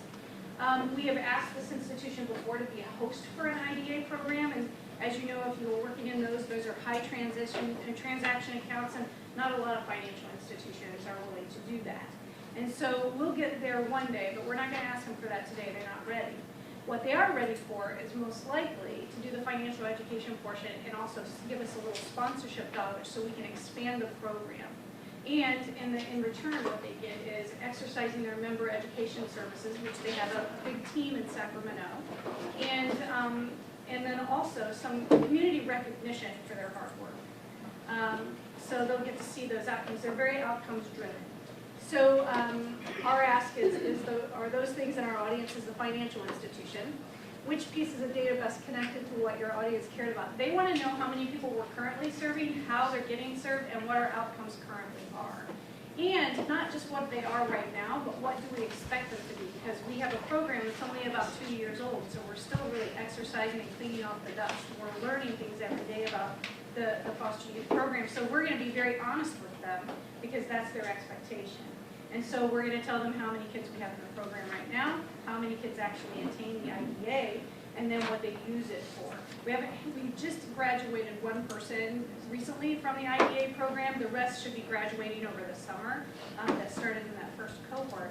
So we'll be able to give them more data, but we want them to not only worry about what we've done so far, but how they might be a part of improving the success ongoing. Where do you have trouble connecting with your audience? Well, you know what? They have actually, it's been a really interesting thing because their president sits on our board. We, in Sacramento, we don't have a lot of corporations who are headed out of Sacramento. Most of them are headed, especially financial institutions, are in San Francisco, as you know. And so we have the luxury of having this person actually be the president. It's a California credit union, and she sits on our board, but we haven't connected with her for some reason yet. And so what we've been doing is chipping away a little bit at all of our contacts. I have the fortunate position to be working with their actual financial educators, so I've been chipping away at them little by little. Our resource development folks were chipping away at the person who runs their campaign internally a little bit, but we all got together and had the same message. If we had 10 different messages coming at them, we might not have gotten another opportunity that we're all working on desperately to get done by Thursday. What further information did you need? You know, it's interesting because I like that question because it really does make you stop and think. One, we already have their contact names, we have a basic understanding of their work, and we've already been partners somehow with them. We have their ear, a certain number of them, and then we also know how they can relate to the intersections of our work. But what we haven't done is develop the relationship I think that they require to feel comfortable. We have one credit union that is just jumped in it completely, you know, and they're right there in the work with us. This one has been really slow going. We've been nursing their relationship to get them on Bank On for about 2 years, and I've been around for about a year with this United Way. And also, I'm not sure I fully understand what their goal is for their reach. You know, what did they see their program doing? You know, they're asking me a lot about my program, but I really want to see what their program, where they think, what outcomes they want to see for the people who they're already educating who aren't necessarily affiliated with ours. And then maybe we have some doors we can open for them. Hopefully that's where we'll go. And you know, our big mantra is usually people that we're working with, the answer is no to them in a mainstream situation. No, you can't have a car loan. No, you can't have a house loan. No, you can't have a bank account in some circumstances. And no, I won't cash that check. And no, right? And then all the predatory practices, all the predatory lenders will say yes. And every time you walk into a payday lender, the answer is yes. Every time you walk into a for-profit tax preparer, the answer is yes. And so what we want to do is help create yes for our clients that actually keeps their money safe. And so we're going to appeal to our credit unions are inherently community-minded, so we're going to appeal to that side of them. Thank you, Janice. That That was a really, I think, really interesting example of making the case in a way to find a partnership that leads to, more services to the population you're serving. That's really interesting. Another example, someone's willing to share. Tell us about your experiences in working with this template and what your ask might be.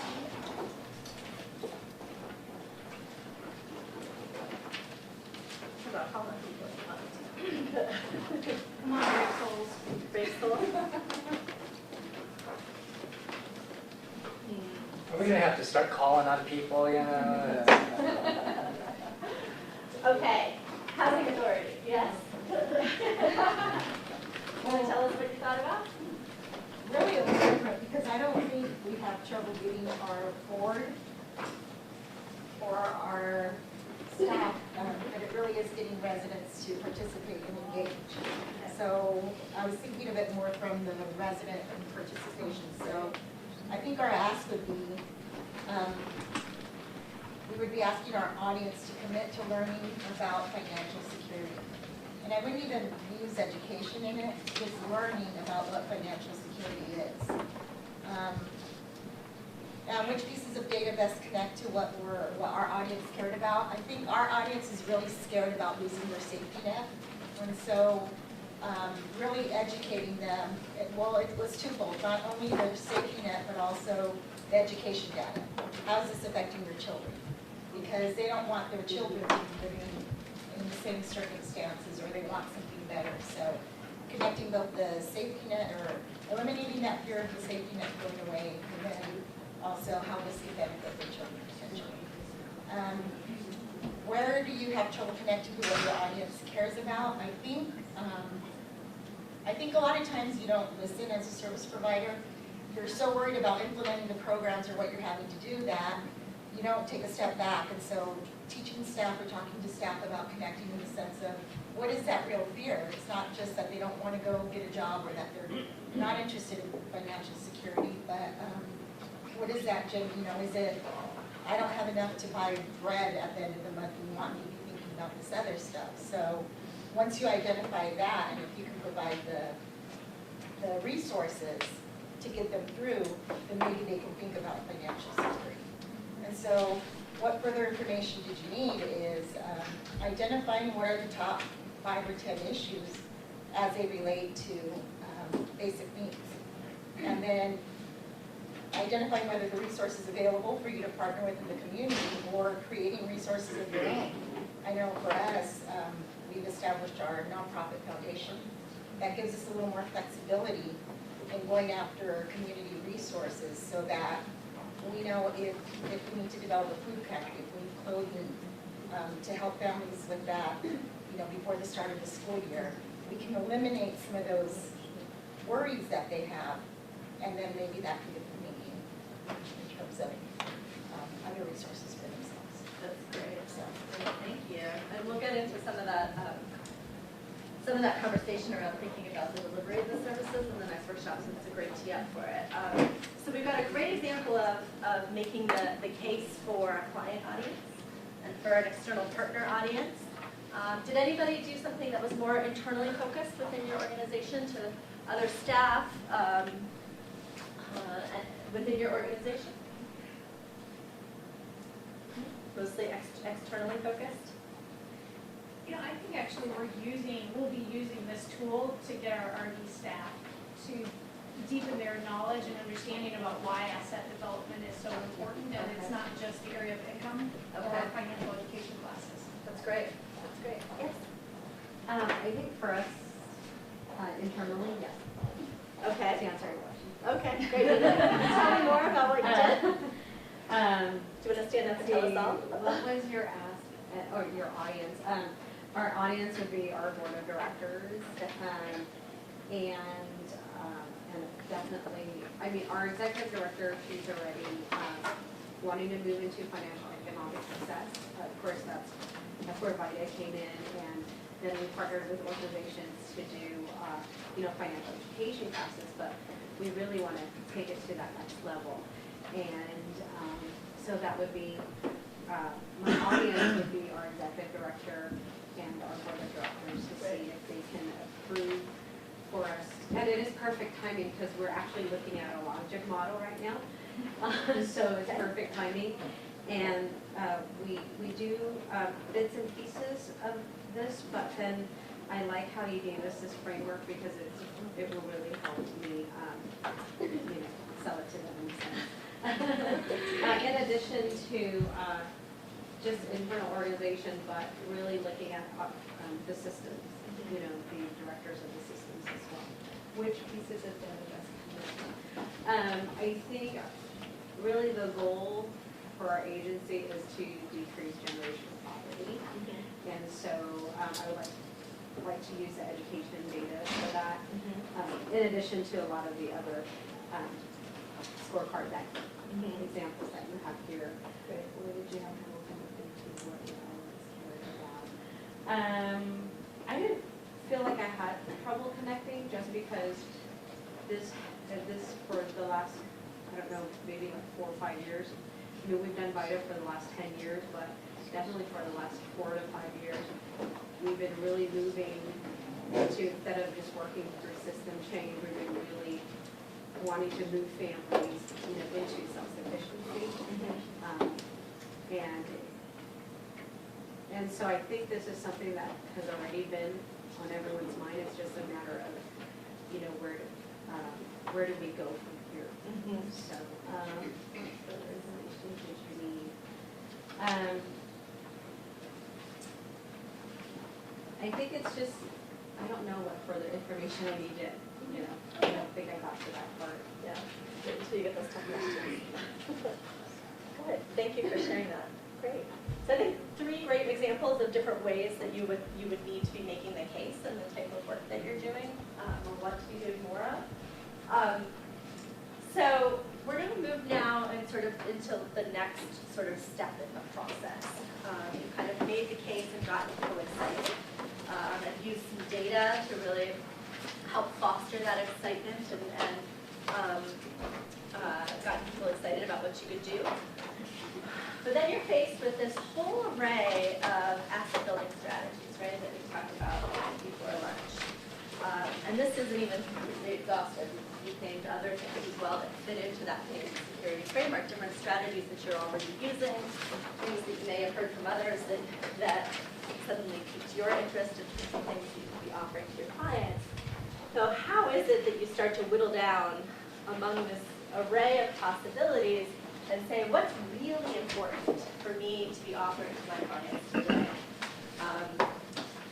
And before we get into even just the how of how you'll do it, which is what we'll talk about next month, thinking logically through, and logic models are one way to do that, logically through what makes the best sense for your organization has to do with what are the types of outcomes people really care about. So any one of these asset building strategies will lead to a series of outcomes, or we sometimes call them financial milestones. Okay. So in trying to determine what are the most appropriate asset building strategies for your organization to focus on, the place that we would recommend starting is from what are the outcomes that matter, right? We've got a set of outcomes as an organization, right? We have an organizational mission. We probably have a strategic plan that has certain outcomes that we're looking at.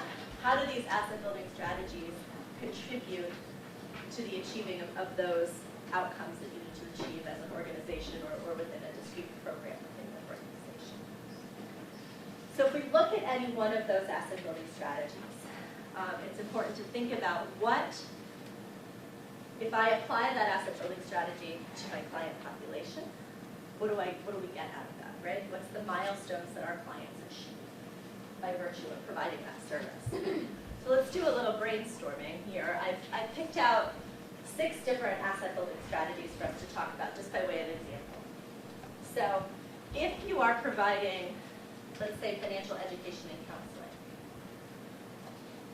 what effect does that have on your clients? What are some things that you can measure in terms of what that brings to your clients and the ways that they change their behavior around financial management or financial stability?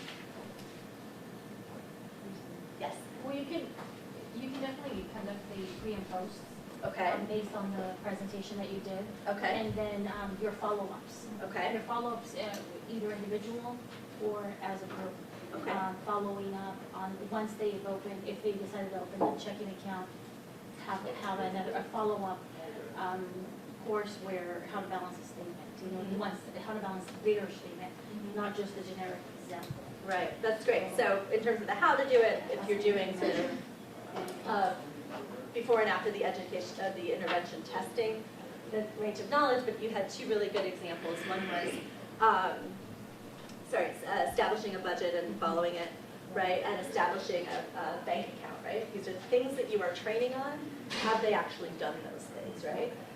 Right? So, you know, the percentage of people that opened a bank account at a mainstream financial institution could be one milestone that you would measure as a result of financial education and counseling. Other ideas, other things people are measuring around financial education and counseling? We do an actual worksheet on income to debt ratio, income to expense ratio, not debt necessarily, but expense ratio, just to see if some things have changed there. When you take a snapshot of those all. Great. So what's their, how have they actually changed their spending patterns against their income? Yeah, that's great. Good. Any other examples? Those are good ones, right? The sort of things that you can think about. What am I actually doing in this intervention, and how does that actually, what do we want to be seeing change in terms of the way people approach their financial management when it comes to financial education? I know we've got folks in here who are experts around credit counseling and debt management. What are some of the things that you are measuring around financial milestones? Credit scores, reduction in debt, percentages over time. Great, so changes in credit scores and changes in, how do you measure the debt piece? Is it like a debt to income ratio? Well, not debt to income, but just overall common debt over a certain period of time.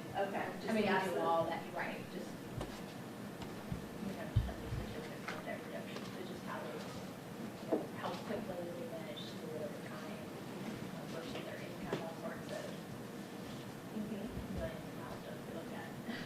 Good, great, good.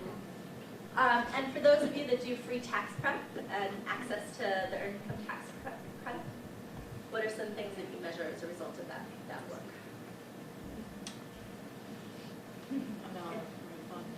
Go ahead. Well, we measure the number of people that came in for our services, but we also measure the dollar amount that the income tax credit that comes back into it. Good. So the number of people who have actually accessed the VITA service and the number of dollars that have been given out in ENTC. Something that we tried this year that we haven't done in the past is that we've also been trying to measure how many of these people are for the first time using the VITA services, and how many of those in the past have gone through the process of the refund anticipation loan instead of using the VITA services. And so kind of we've been working with the Housing Authority to kind of create the awareness for especially people that get out of using that predatory practice and access these free services. And so that's something that we tried this year, and we're still working on trying to analyze that data. That's great. Good. So it's just part of the intake process. You asked what their previous experiences have been around the tax prep and track that. That's great. Good. Yes? Just wondering if they're also looking at how much of the tax refunds being saved. Right, exactly. So there's an opportunity there, right? When someone actually receives that large amount back to them in the tax refund, what are they doing with that? And is it being channeled into a savings account or some other investment? We also look at, you know, the number of families and also the dollar amount of families that are tracking tax compliance. Oh, okay. Because, yeah. I mean, that actually doesn't matter, you know, right, a legal situation of not, right, being in compliance. That's great. I would say on the credit counseling, debt management, you know, if you get the refund because of the earned income tax, you know, put it into paying credit card with a very high interest. Right? How have they used that to not, if it's not going into a savings account, is it being used to help pay on debt, particularly high interest debt? That's great. You know, we've actually used VITA sites to do just a general poll, like, do you have an account? Do you have any kind of bank account? If you do, then you can get a direct deposit. If you don't, you can step over there and get an account with, with Bank On program. Yeah. And we've done, and that's really interesting because you can see actually the whole demographic of the person who's coming in for FICA. Yeah, that's great. It's really And not interesting. only that, but something also that we did this year is we, in that intake, we asked them, are your kids insured? And if not, we also service the hub and send them through to where they have all their documentation there to provide their.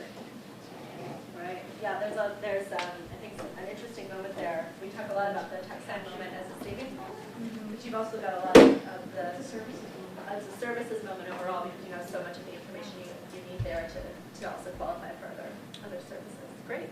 Good. So your list is even more extensive than my initial brainstorm list, which is as it should be. But just showing, as we think about which strategies do I want to employ, thinking about how that strategy actually could potentially impact your client population, right? We're going to put all these pieces together at the end of the day, but here's sort of, if you think about financial education and counseling, it's about an ability to set and follow a budget, average monthly, our savings amounts changing. That was a great example of looking at income versus expenses and how that changes over time. Assuming you're counseling around accessing financial products and services in a different way, you can start to track that information as well. Credit counseling and debt management, clearly credit scores being a big one. And then apparently a range of a lot of other data that we can track as well. And free tax prep and the earning tax credit, you had even more examples than I have here in terms of even just the amount of money people spend on tax prep, increasing their income through the tax credit, and what they ultimately do with them. So 3 more for us to brainstorm. So if you're implementing a strategy around access to financial services and helping people to connect to financial institutions and open accounts, what would be some of the things that you might track around the milestones for that strategy? Yes? I would say access to more credit, or for us it's access to capital. Okay, so are people able to access capital through these relationship with these financial institutions? Yes. One of the benefits of financial services frequently for some workers is the ability to cash a check. That a lot of people pay a lot of money when they don't know about the financial services. Right. And also the cost of sending money to their country of origin. And that can be a real benefit when you're connected to a financial institution. Absolutely. So what's the reduction in fees that they're paying? Right. Because they have now a relationship with a different financial provider that doesn't charge as much money for those services. Right? They actually say that there's $40,000 a year, or no, over a lifetime, that a person who doesn't have an account will pay in check cashing services. $40,000 over a lifetime. Wow, that's a lot of money. That's another factor figure you often use in cases. Great. Yes. A milestone that we measure is through our IDA program, the clients that come in with a credit score that's not going to get them to be approved for a mortgage. So we measure their credit score at the beginning of the program. And so at the end, that milestone, we hit that milestone when they're able to. Oh, wow. So that you've done enough types of financial counseling, credit scores, and they're able to actually have the asset purchase. That's great. Are we talking about community level milestones as well, such as new institutions opened up or ATMs, or because a lot of times these neighborhoods, they don't even have a bank in the neighborhood to even, there's 10 payday lenders but no ATM or bank. So I think that's a really great point. I think if part of what your organization's program is about having that community level impact, and part of the strategy is about encouraging more financial providers, to be responsible financial providers to our community. That's a great milestone. What about in match savings? Several of you are involved in IDA programs. What are some of the milestones that you track around match savings? Typically what we do is we only actually make the goal, within the set number of months or the time frame of this little bit. And then how many drop out and how actually. So we do track those sort of things. And then, there are those who change their goals. Right. So we track all of those. Okay, so the percentage of people who meet not only just savings goals in terms of actual cash saved, but also then use those monies for whatever their goal was around an asset purchase or some other thing. Okay. Other things people track around match savings? One of the things that I really appreciate about individual development account programs is that it helps to create a regular savings behavior. So, if the person doesn't make it all the way to the asset purchase, but they've saved regularly over a period of time and they have an emergency and they have to withdraw their account, I don't know, I see that as a failure because it's really created a pattern of regular savings that they perhaps didn't have before. So tracking sort of monthly savings amounts and regularity in that savings is important as well. What about around insurance? I don't know if anybody here was focused heavily on insurance, but if you were doing some sort of strategy that involved helping people get access to insurance, what might be some things that you would track?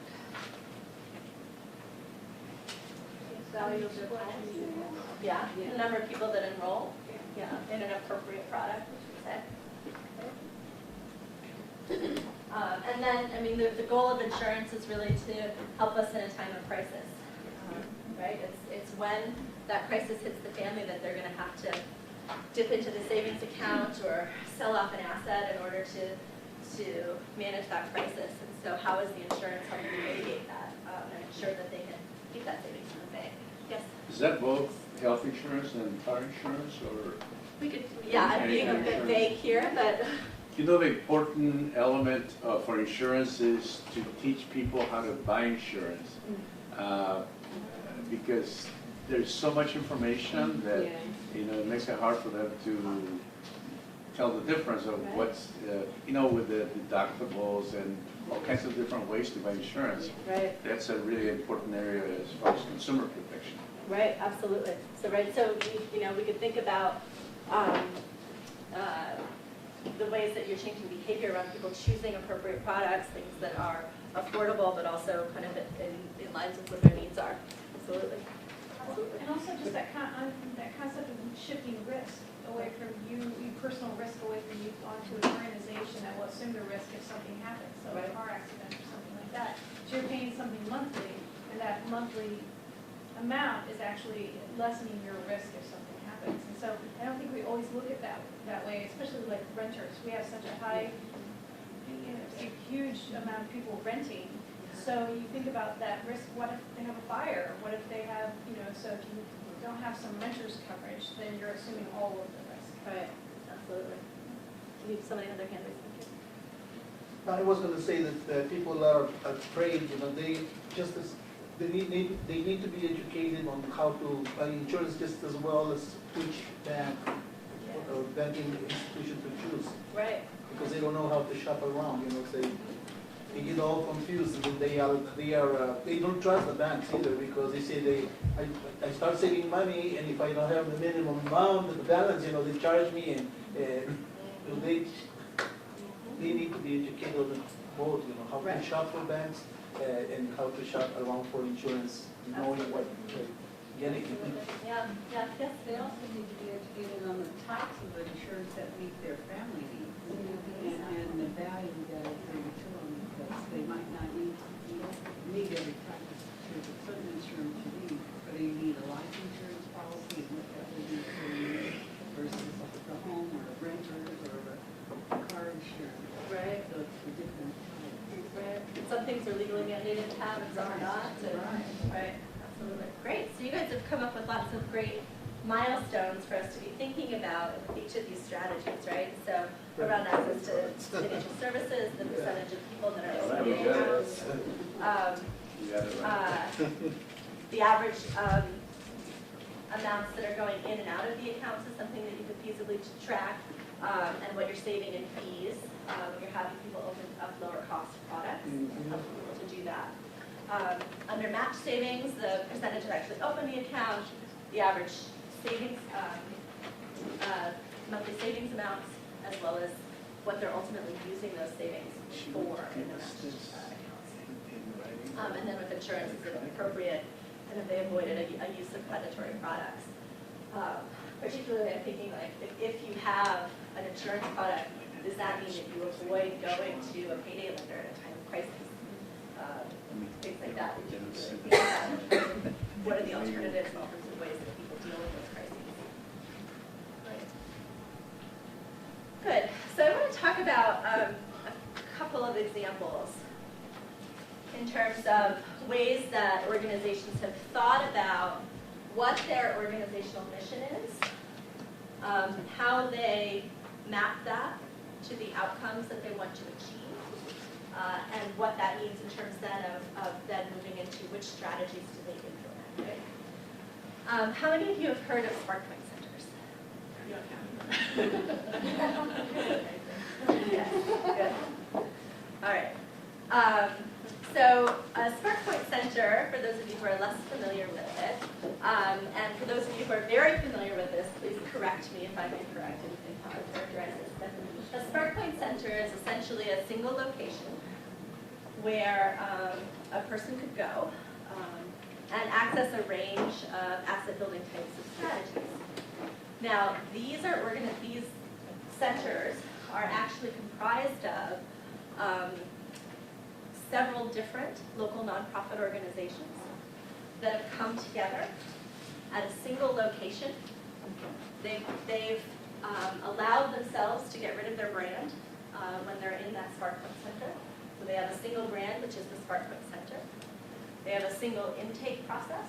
Where somebody comes in the door, and it doesn't matter if it's a staff person with the United Way, or a credit counseling agency, or a home ownership program, they're all going to do an intake of that person in the same way. And they have a set of shared goals and outcomes that they're working towards. So when a person comes in the door, they can access a pretty wide range of services that are being provided by different nonprofits that have their own niche expertise, but they're all working together towards shared goals. And so these SparkPoint centers were originally started in the Bay Area and have since expanded. There's one right next door. But anybody who's more familiar with SparkPoint centers has more to add in terms of, I'm going to talk you through the sort of outcomes and strategies that are used, but in terms of introducing the concept, anything to add?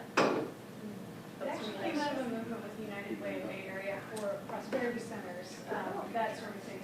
And so SparkPoint became the name for the ones that were located in this region.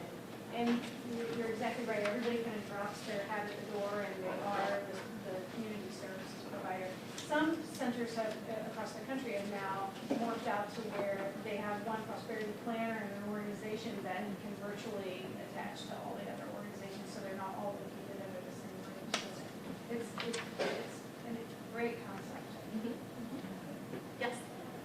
In the SparkPoint Center, is it just like nonprofit organizations, or does it include, for example, like a local private financial company?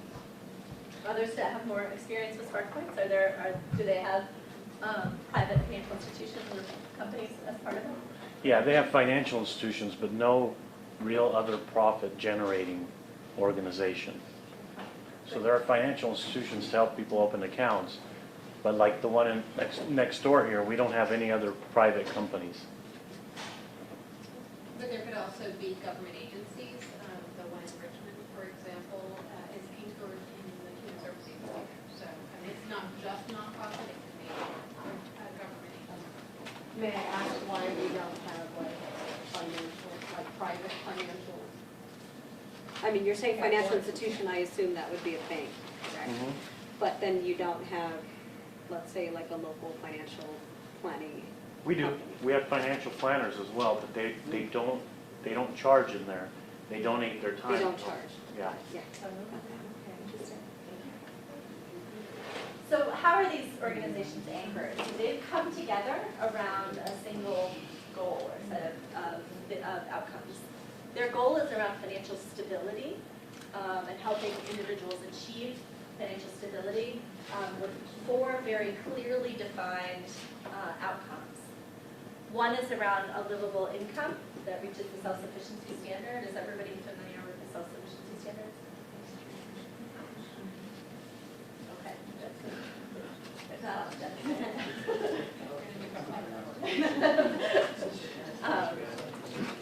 The second is a good credit score, which they've defined as 650 or higher. The third is having savings in the bank equal to 3 months of living expenses. And the fourth is around a debt income ratio less than 40%. So here they are with a really sort of important goal around financial stability, but they have boiled that down to 4 very concrete measures. Does that debt include mortgage debt? I don't know. Yes. I assume it, well, I don't know. Because if you're renting, then, I mean, you know, it seems like that would include mortgage. Because that's, Well, rent's not debt. well, but I'm saying, I mean, if you didn't include it, We include it. you do include it in that. So if you're renting and you have 39, then you're But it's actually, an expense, so it's part of your monthly expenses then. Livable, okay. One important point about all these metrics, part of their intake process, when somebody comes to the door, one of the first things they do is a budget. So this is based on their real expenses, not on theoretical expenses. So unlike, having 3 months worth of savings is like our measure of liquid asset poverty, right? But this is 3 months of savings for their budget. So it tries to really hone in on, do you really have enough for you? And I understand your question about sort of looking at renters and homeowners. You want to be comparing apples to apples and should treat them consistently. But again, I was just more curious. than I know too. That's right. Very good question, though. This has come up and has caused hours of debate. Right.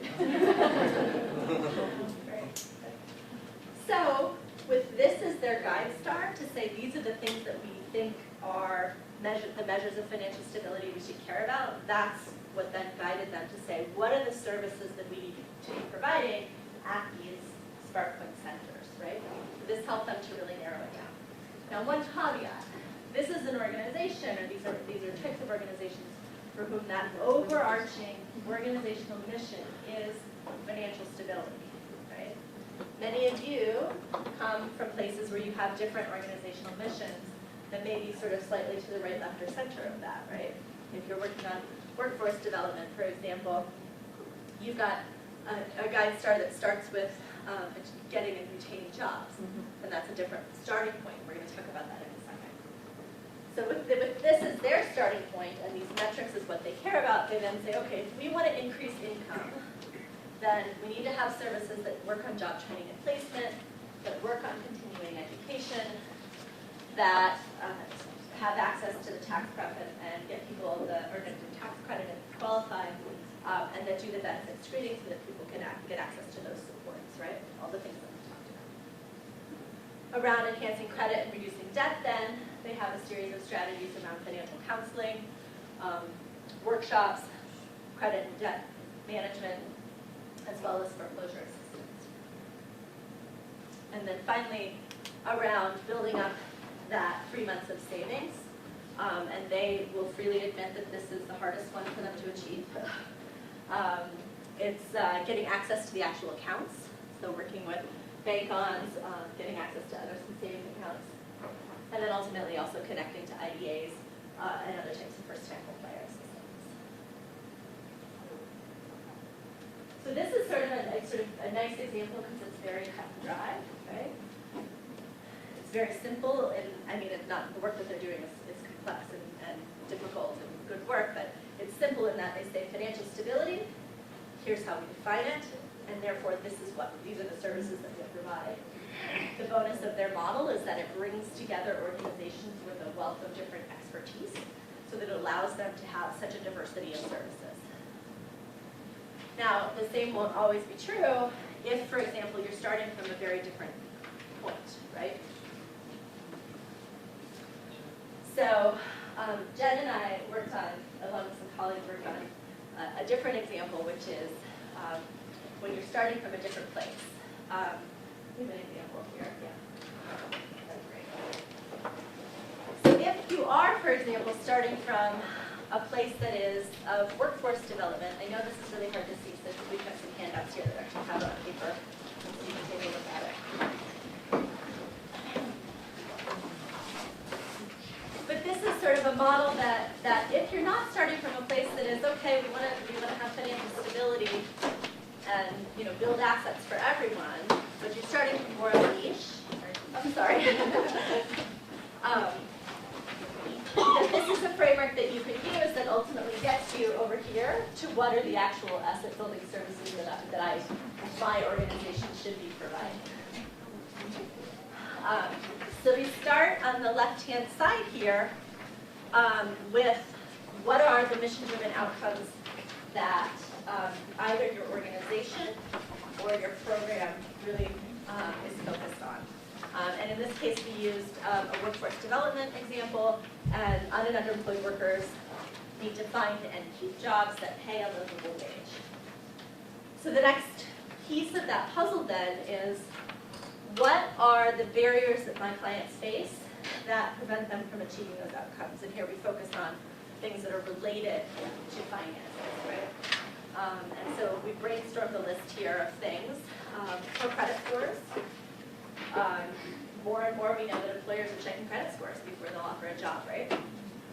A lack of reliable transportation to get to work, right? If you can't get to work reliably every day, then you are going to get fired, and therefore we will not hit our retention goals as a workforce development agency.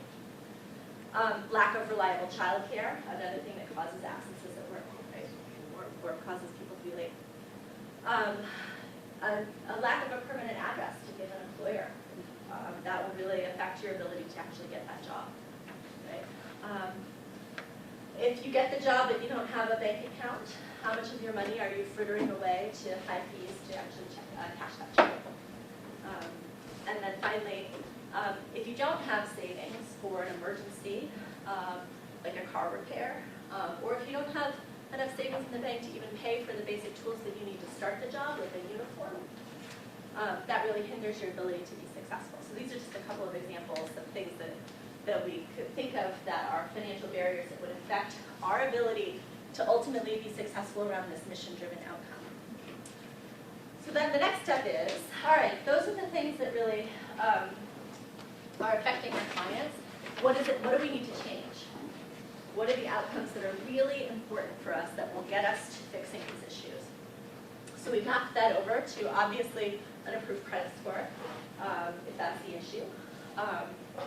Those middle three can be affected by enrollment in some sort of public assistance or service that will ensure that you have reliable transportation and childcare and some sort of housing assistance. Those last two can also be tracked to opening a bank account and or setting up a direct deposit if that's a possibility within the job that you find the person. And then also tracking savings amounts, right? So if those are the outcomes that you want to focus on, then we move over here to the next step, which is, okay, now I know what services are really important for my clients, right? We need to somehow get them access to credit counseling when there is a poor credit score. We need to do some amount of money management and budgeting training as part of that. There's benefit screening that can be done, as well as some tax prep and EATC work. And then this connection to safe and affordable financial products. And because it's a stylized example, then it very neatly flows back into what you need to do. I know real life can be messier. Does this make sense? Yes. You know, it's so interesting because I think this is great conversation tool because so many people, and I think you mentioned it at the very beginning, we're still a pull yourself up by your bootstraps society in some ways. And there are so many more barriers now than there were so long ago. And this is a great visual to say, this is what folks are going through. It's not just the training for their work. It's actually, they have to have a different kind of foundation than they have, and this is what our organization is doing with this. It's a great visual. Thanks. We'll pass that back to our graphic designer. Yes. I went on vacation in my So we're going to do a little exercise, surprise, that has you actually map this out for your organization. But I want to just take a minute because to me, I think we all recognize and value the importance of these kinds of mapping exercises and really thinking about outcomes. But it's like that part of a strategic planning process where you get through all the big ideas and everybody's excited about the strategies that you're going to implement. And then you get to the part of where you have to actually write down, like, here are the outcomes that we're going to, what are we going to measure? And everybody loses interest. And it kind of gets, we'll do that later. This is kind of that part of it, right? It's the hard stuff, and yet there's a risk to not doing this, especially when you're in a situation where you've got this type of a mission-driven outcome that you need to get to, and just mapping here isn't always sufficient to get you to here, right? And this is where the case making comes in. And so there are real risks to not actually kind of going through this laborious and tedious process.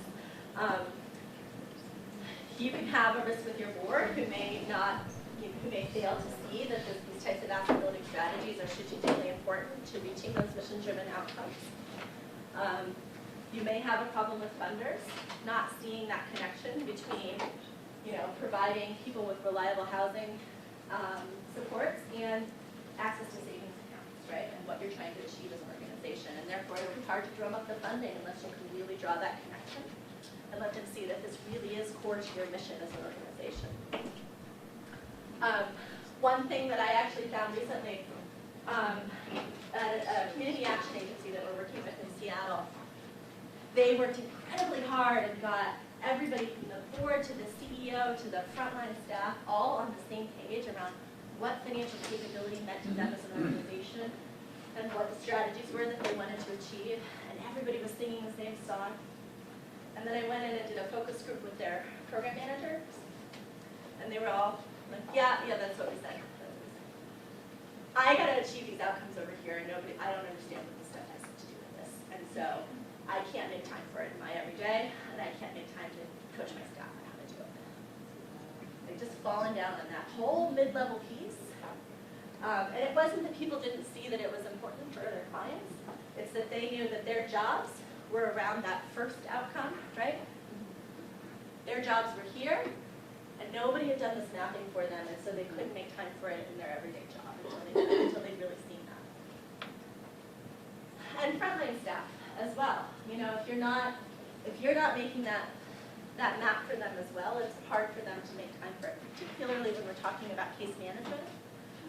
We've been working with a workforce agency in New York City, and they've just gotten this big new welfare to work contract from the city, and they're really excited about it. And the frontline staff are like, great, if I have time at the end of the half an hour that I have with this client, I will mention the savings product, but it's not core to what I have to do every day, right? Mapping the outcomes back to what's core to what they do every day leads to a successful implementation, and that's why we care about this stuff, even though it is kind of tedious and boring sometimes. Great. So, we have a little exercise. And we'll get towards the end in terms of mapping metrics and outcomes to your organizational priorities, what was difficult, and whether this is a useful tool. So that's what I'm kind of interested in hearing from this report out. Do I have any volunteers who are willing to share their experiences with this tool? I'll start. I will pick on you too. I'm getting older. And not the same ones you picked on. Not the same ones.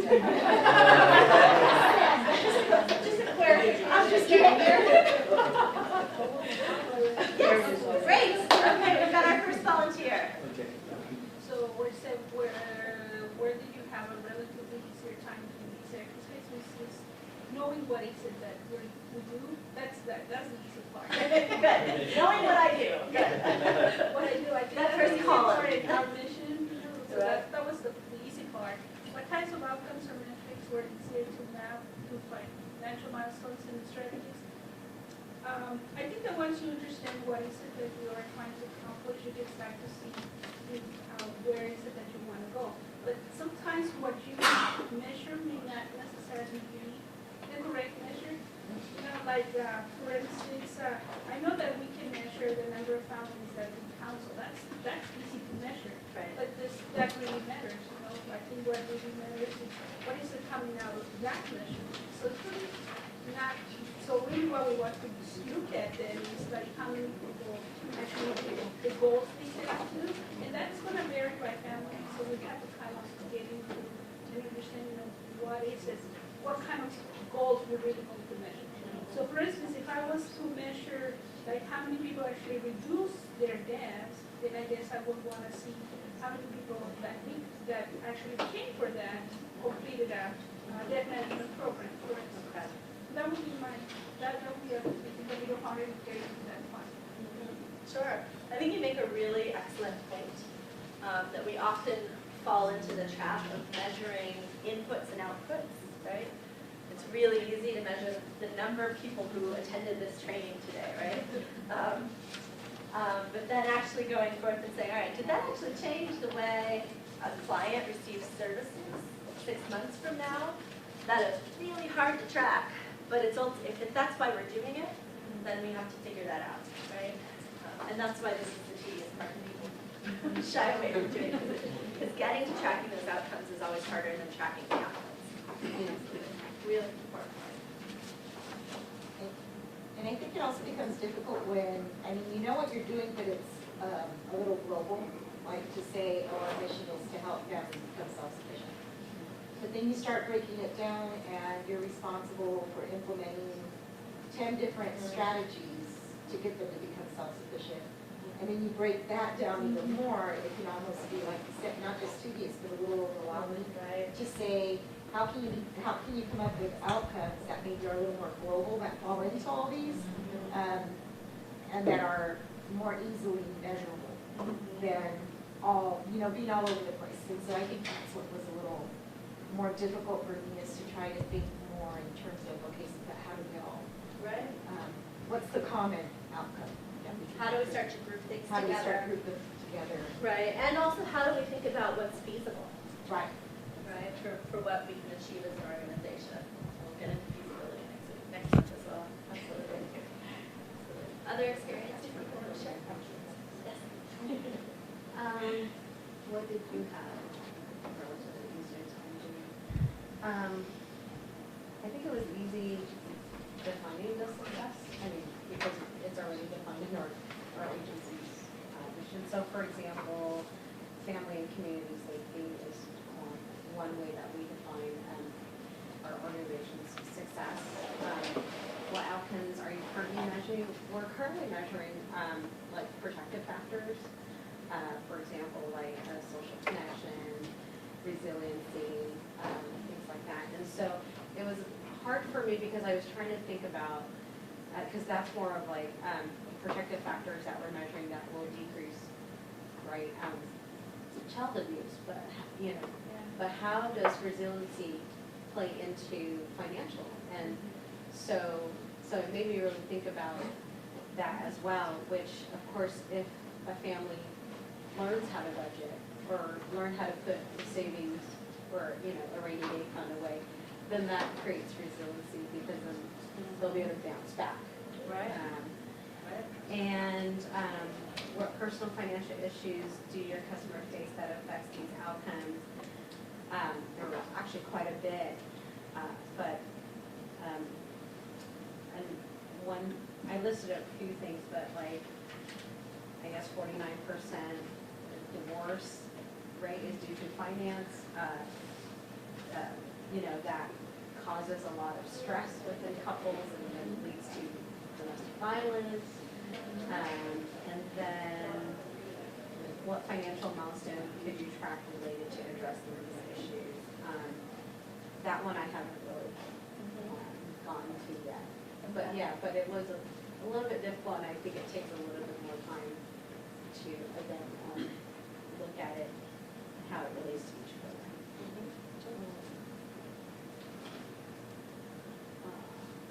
Yes, this is a very useful.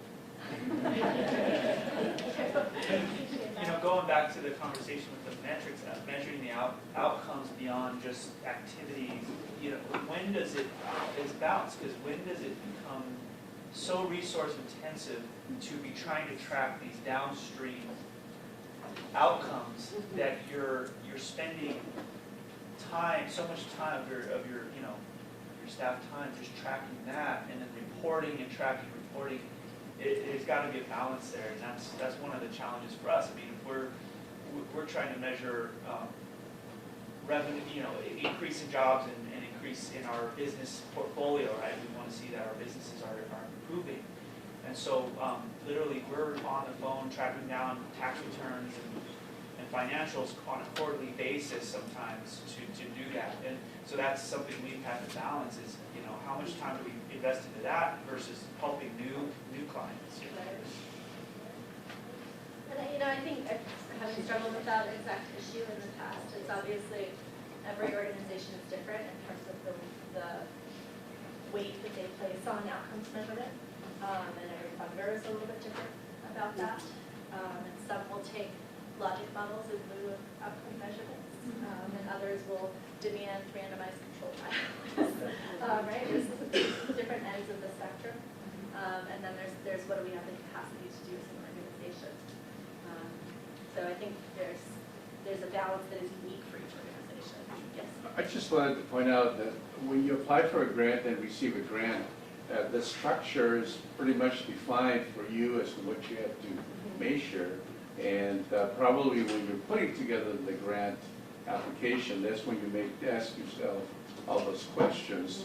But I think you have to demonstrate that there is a good return on the investment on whoever is giving you that money in order to justify the continuance of that service. Absolutely, and that's really where, you know, that model I think is helpful, and for many it will be at the point of applying for a grant or establishing a new program.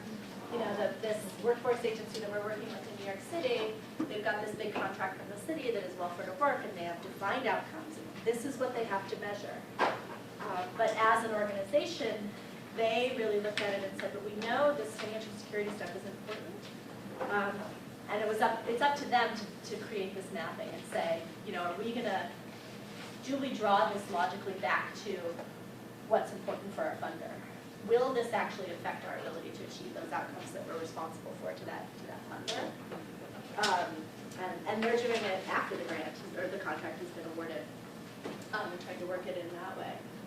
But you know, and I think that's why we get to really think about and be judicious about what are the strategies that really matter against these outcomes that you're ultimately responsible for. Yes. Do you have something that maybe like standards in terms of like, you know, what is, or I guess how do I say it? Like short term, like what would be considered success in terms of short term, mid-term, and long term? Do you have for any one of these have you strategies? created like like a standard?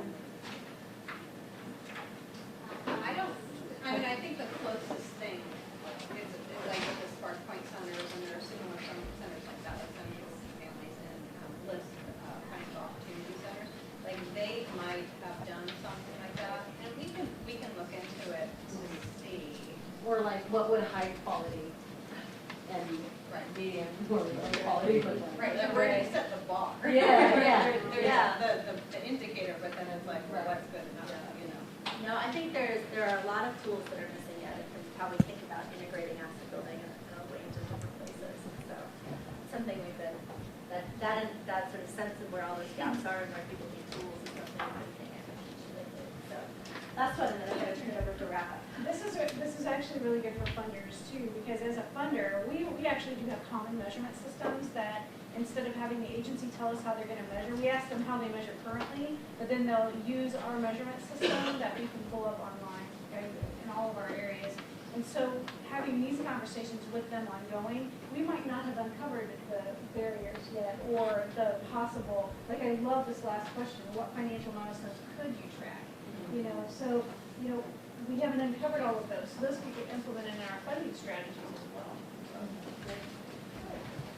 All right, well, we're going to leave it here for today, and we'll pick all of this back up in June. I'm going to turn it over to Daryl to wrap us up a little bit today. All right. Well, great. Let's thank Jen and Kate for what they've done today. You know, we always struggle with what level do we provide these types of workshops at, you know, and I just, knowing a lot of you from up and down the valley, realize that, you know, we have some really experienced folks in this field. We have some that are just breaking into it. And so we really wanted to kind of find a middle ground where one thing is that you have information that's useful for you as, you know, experienced folks, some new tools and things, and then for those that this is a whole new opportunity for, we really wanted to help develop this framework. Again, it's about developing a framework and building a movement, right? Everywhere you go these days, everybody's talking about asset building. They want to know what you mean by that and how to explain it. So hopefully today that was what you received, a number of these tools as to how to go about explaining what asset building is. But before we go, I just want to see from you guys just a couple of quick things before we get into the evaluations. What did you guys kind of struggle with the most today? Just a couple of things. Daryl forgot to send out the list of everyone so we could carpool together. Yes, that was my big faux pas. I meant to do that last week. I was in Fresno late last week and I forgot my computer. So when you work remotely and you don't have your computer, of course you can't get work done. No, seriously. I think something that we have to have when we come up with this slide beforehand, because there was some very important notes that I wanted to fit in. Like, so just a handout of the presentations. Anything else? Any other concepts you guys struggle with? I think this is pretty unique to CCRH in that we're a coalition of a bunch of different members, so we personally don't have clients, right? Our network partners have the clients. Sure. So it's a little difficult for us, but. But you have some tools now for when you're working or you're trying to bring people into your network. You have a framework to develop. Yeah, which is good. Right, and that's part of what the goal is, right? We're trying to really create a movement here in the Valley, get everybody on the same page. So when you talk to funders, you're not going to have to spend 30 minutes trying to explain to them what you're getting at. You can just sit down, they understand, they get it, they know it, and move on. What's most exciting about today? Getting to see Daryl again. Jen and Kate. Networking, yes. Anything else? I love being around new faces. I'm tired of the Sacramento. I think it's also just the opportunity to see different resources that are valuable to some people, the tools, the different activities, because like you said, different funders may require different things like the logic models or different way of reporting, and so it's just good sometimes to see something different and see how that might be able to be integrated, or maybe it's better than something that you thought was good because you start seeing all these little gaps. That was really great. Any other comments on that? Well, our goals for today really, one was to introduce new tools, get a good understanding of what these tools were, provide you with some really good opportunity to learn about this framework, move it forward so you can sell it to your executive directors, your boards, you know, just your supervisors, folks like that, other founders. You had a question? Yes. Does it come in the website? The handouts, we'll get to the handouts in just a second. Another goal for today was to identify the financial security barriers that are affecting the program's success. Kind of nailed on that. And then brought forth a number of indicators to consider integrating into your program. I mean, this data, I mean, it's all about data, right? I mean, but then how do you take that data and tell a story? And I think that was really what our goal was for today. Again, introductory type opportunity. We're hoping to see, well, looking forward to seeing your faces on May 30th at our next workshop. Hopefully, of course, the next workshop will be in Fresno from 11 to 3 on May 30th. We're trying to get the Fresno EOC center, but stay tuned as to what the location will really build up. We're also looking to build off of today's workshop, the foundation of today's workshop, but really focus on integrating these asset building strategies into your programs in a range of different settings. We'll also present a variety of models for integration and include the who, how, and when to implement those. With the number of objectives, we'll be to gain an understanding of different models for integrating asset building. Develop or gain an understanding of the questions you should be asking your organization to determine the best model for you guys to go forward in this. Develop the ability to select specific strategies to include in your program design. And lastly, map a plan for building staff capacity. That's always a big issue, right? How do we get that capacity within your organization to move this stuff forward? So hopefully we will see all of you May 30th. We will be in touch via email and other forms of communication. Of course, I'm always open to phone calls and emails from folks, so please don't hesitate to call me. You now have 2 new folks to put in your tool belt, both Kate and Jen. I believe if you contact them, would be more than willing to answer your questions and put you in contact with other resources. Lastly, in your packet of stuff that you picked up when you signed in, you have this nice handy-dandy evaluation form. Really ask that you guys take a few minutes and just really seriously think this through, because again, it's going to help us determine as we finalize workshop number 2 what we need to do differently and how to go about doing that. And then lastly, we do have a bit of homework. We've got all these wonderful handouts here. The integration guide, integration series, all of this wonderful stuff. We hope that you take the opportunity to read that prior to the May 30th. Again, May 30th from 11 to 3, we will be back in contact. Similar type process where we'll just go ahead and register you guys in. You'll get confirmation emails with all that information. Any questions or comments, concerns, feel free to contact me. If you need to think you might benefit from bringing someone else in, also let me know and we can talk about whether or not we have the room for that. But with that, any last parting words? Thank you. All right. Thanks.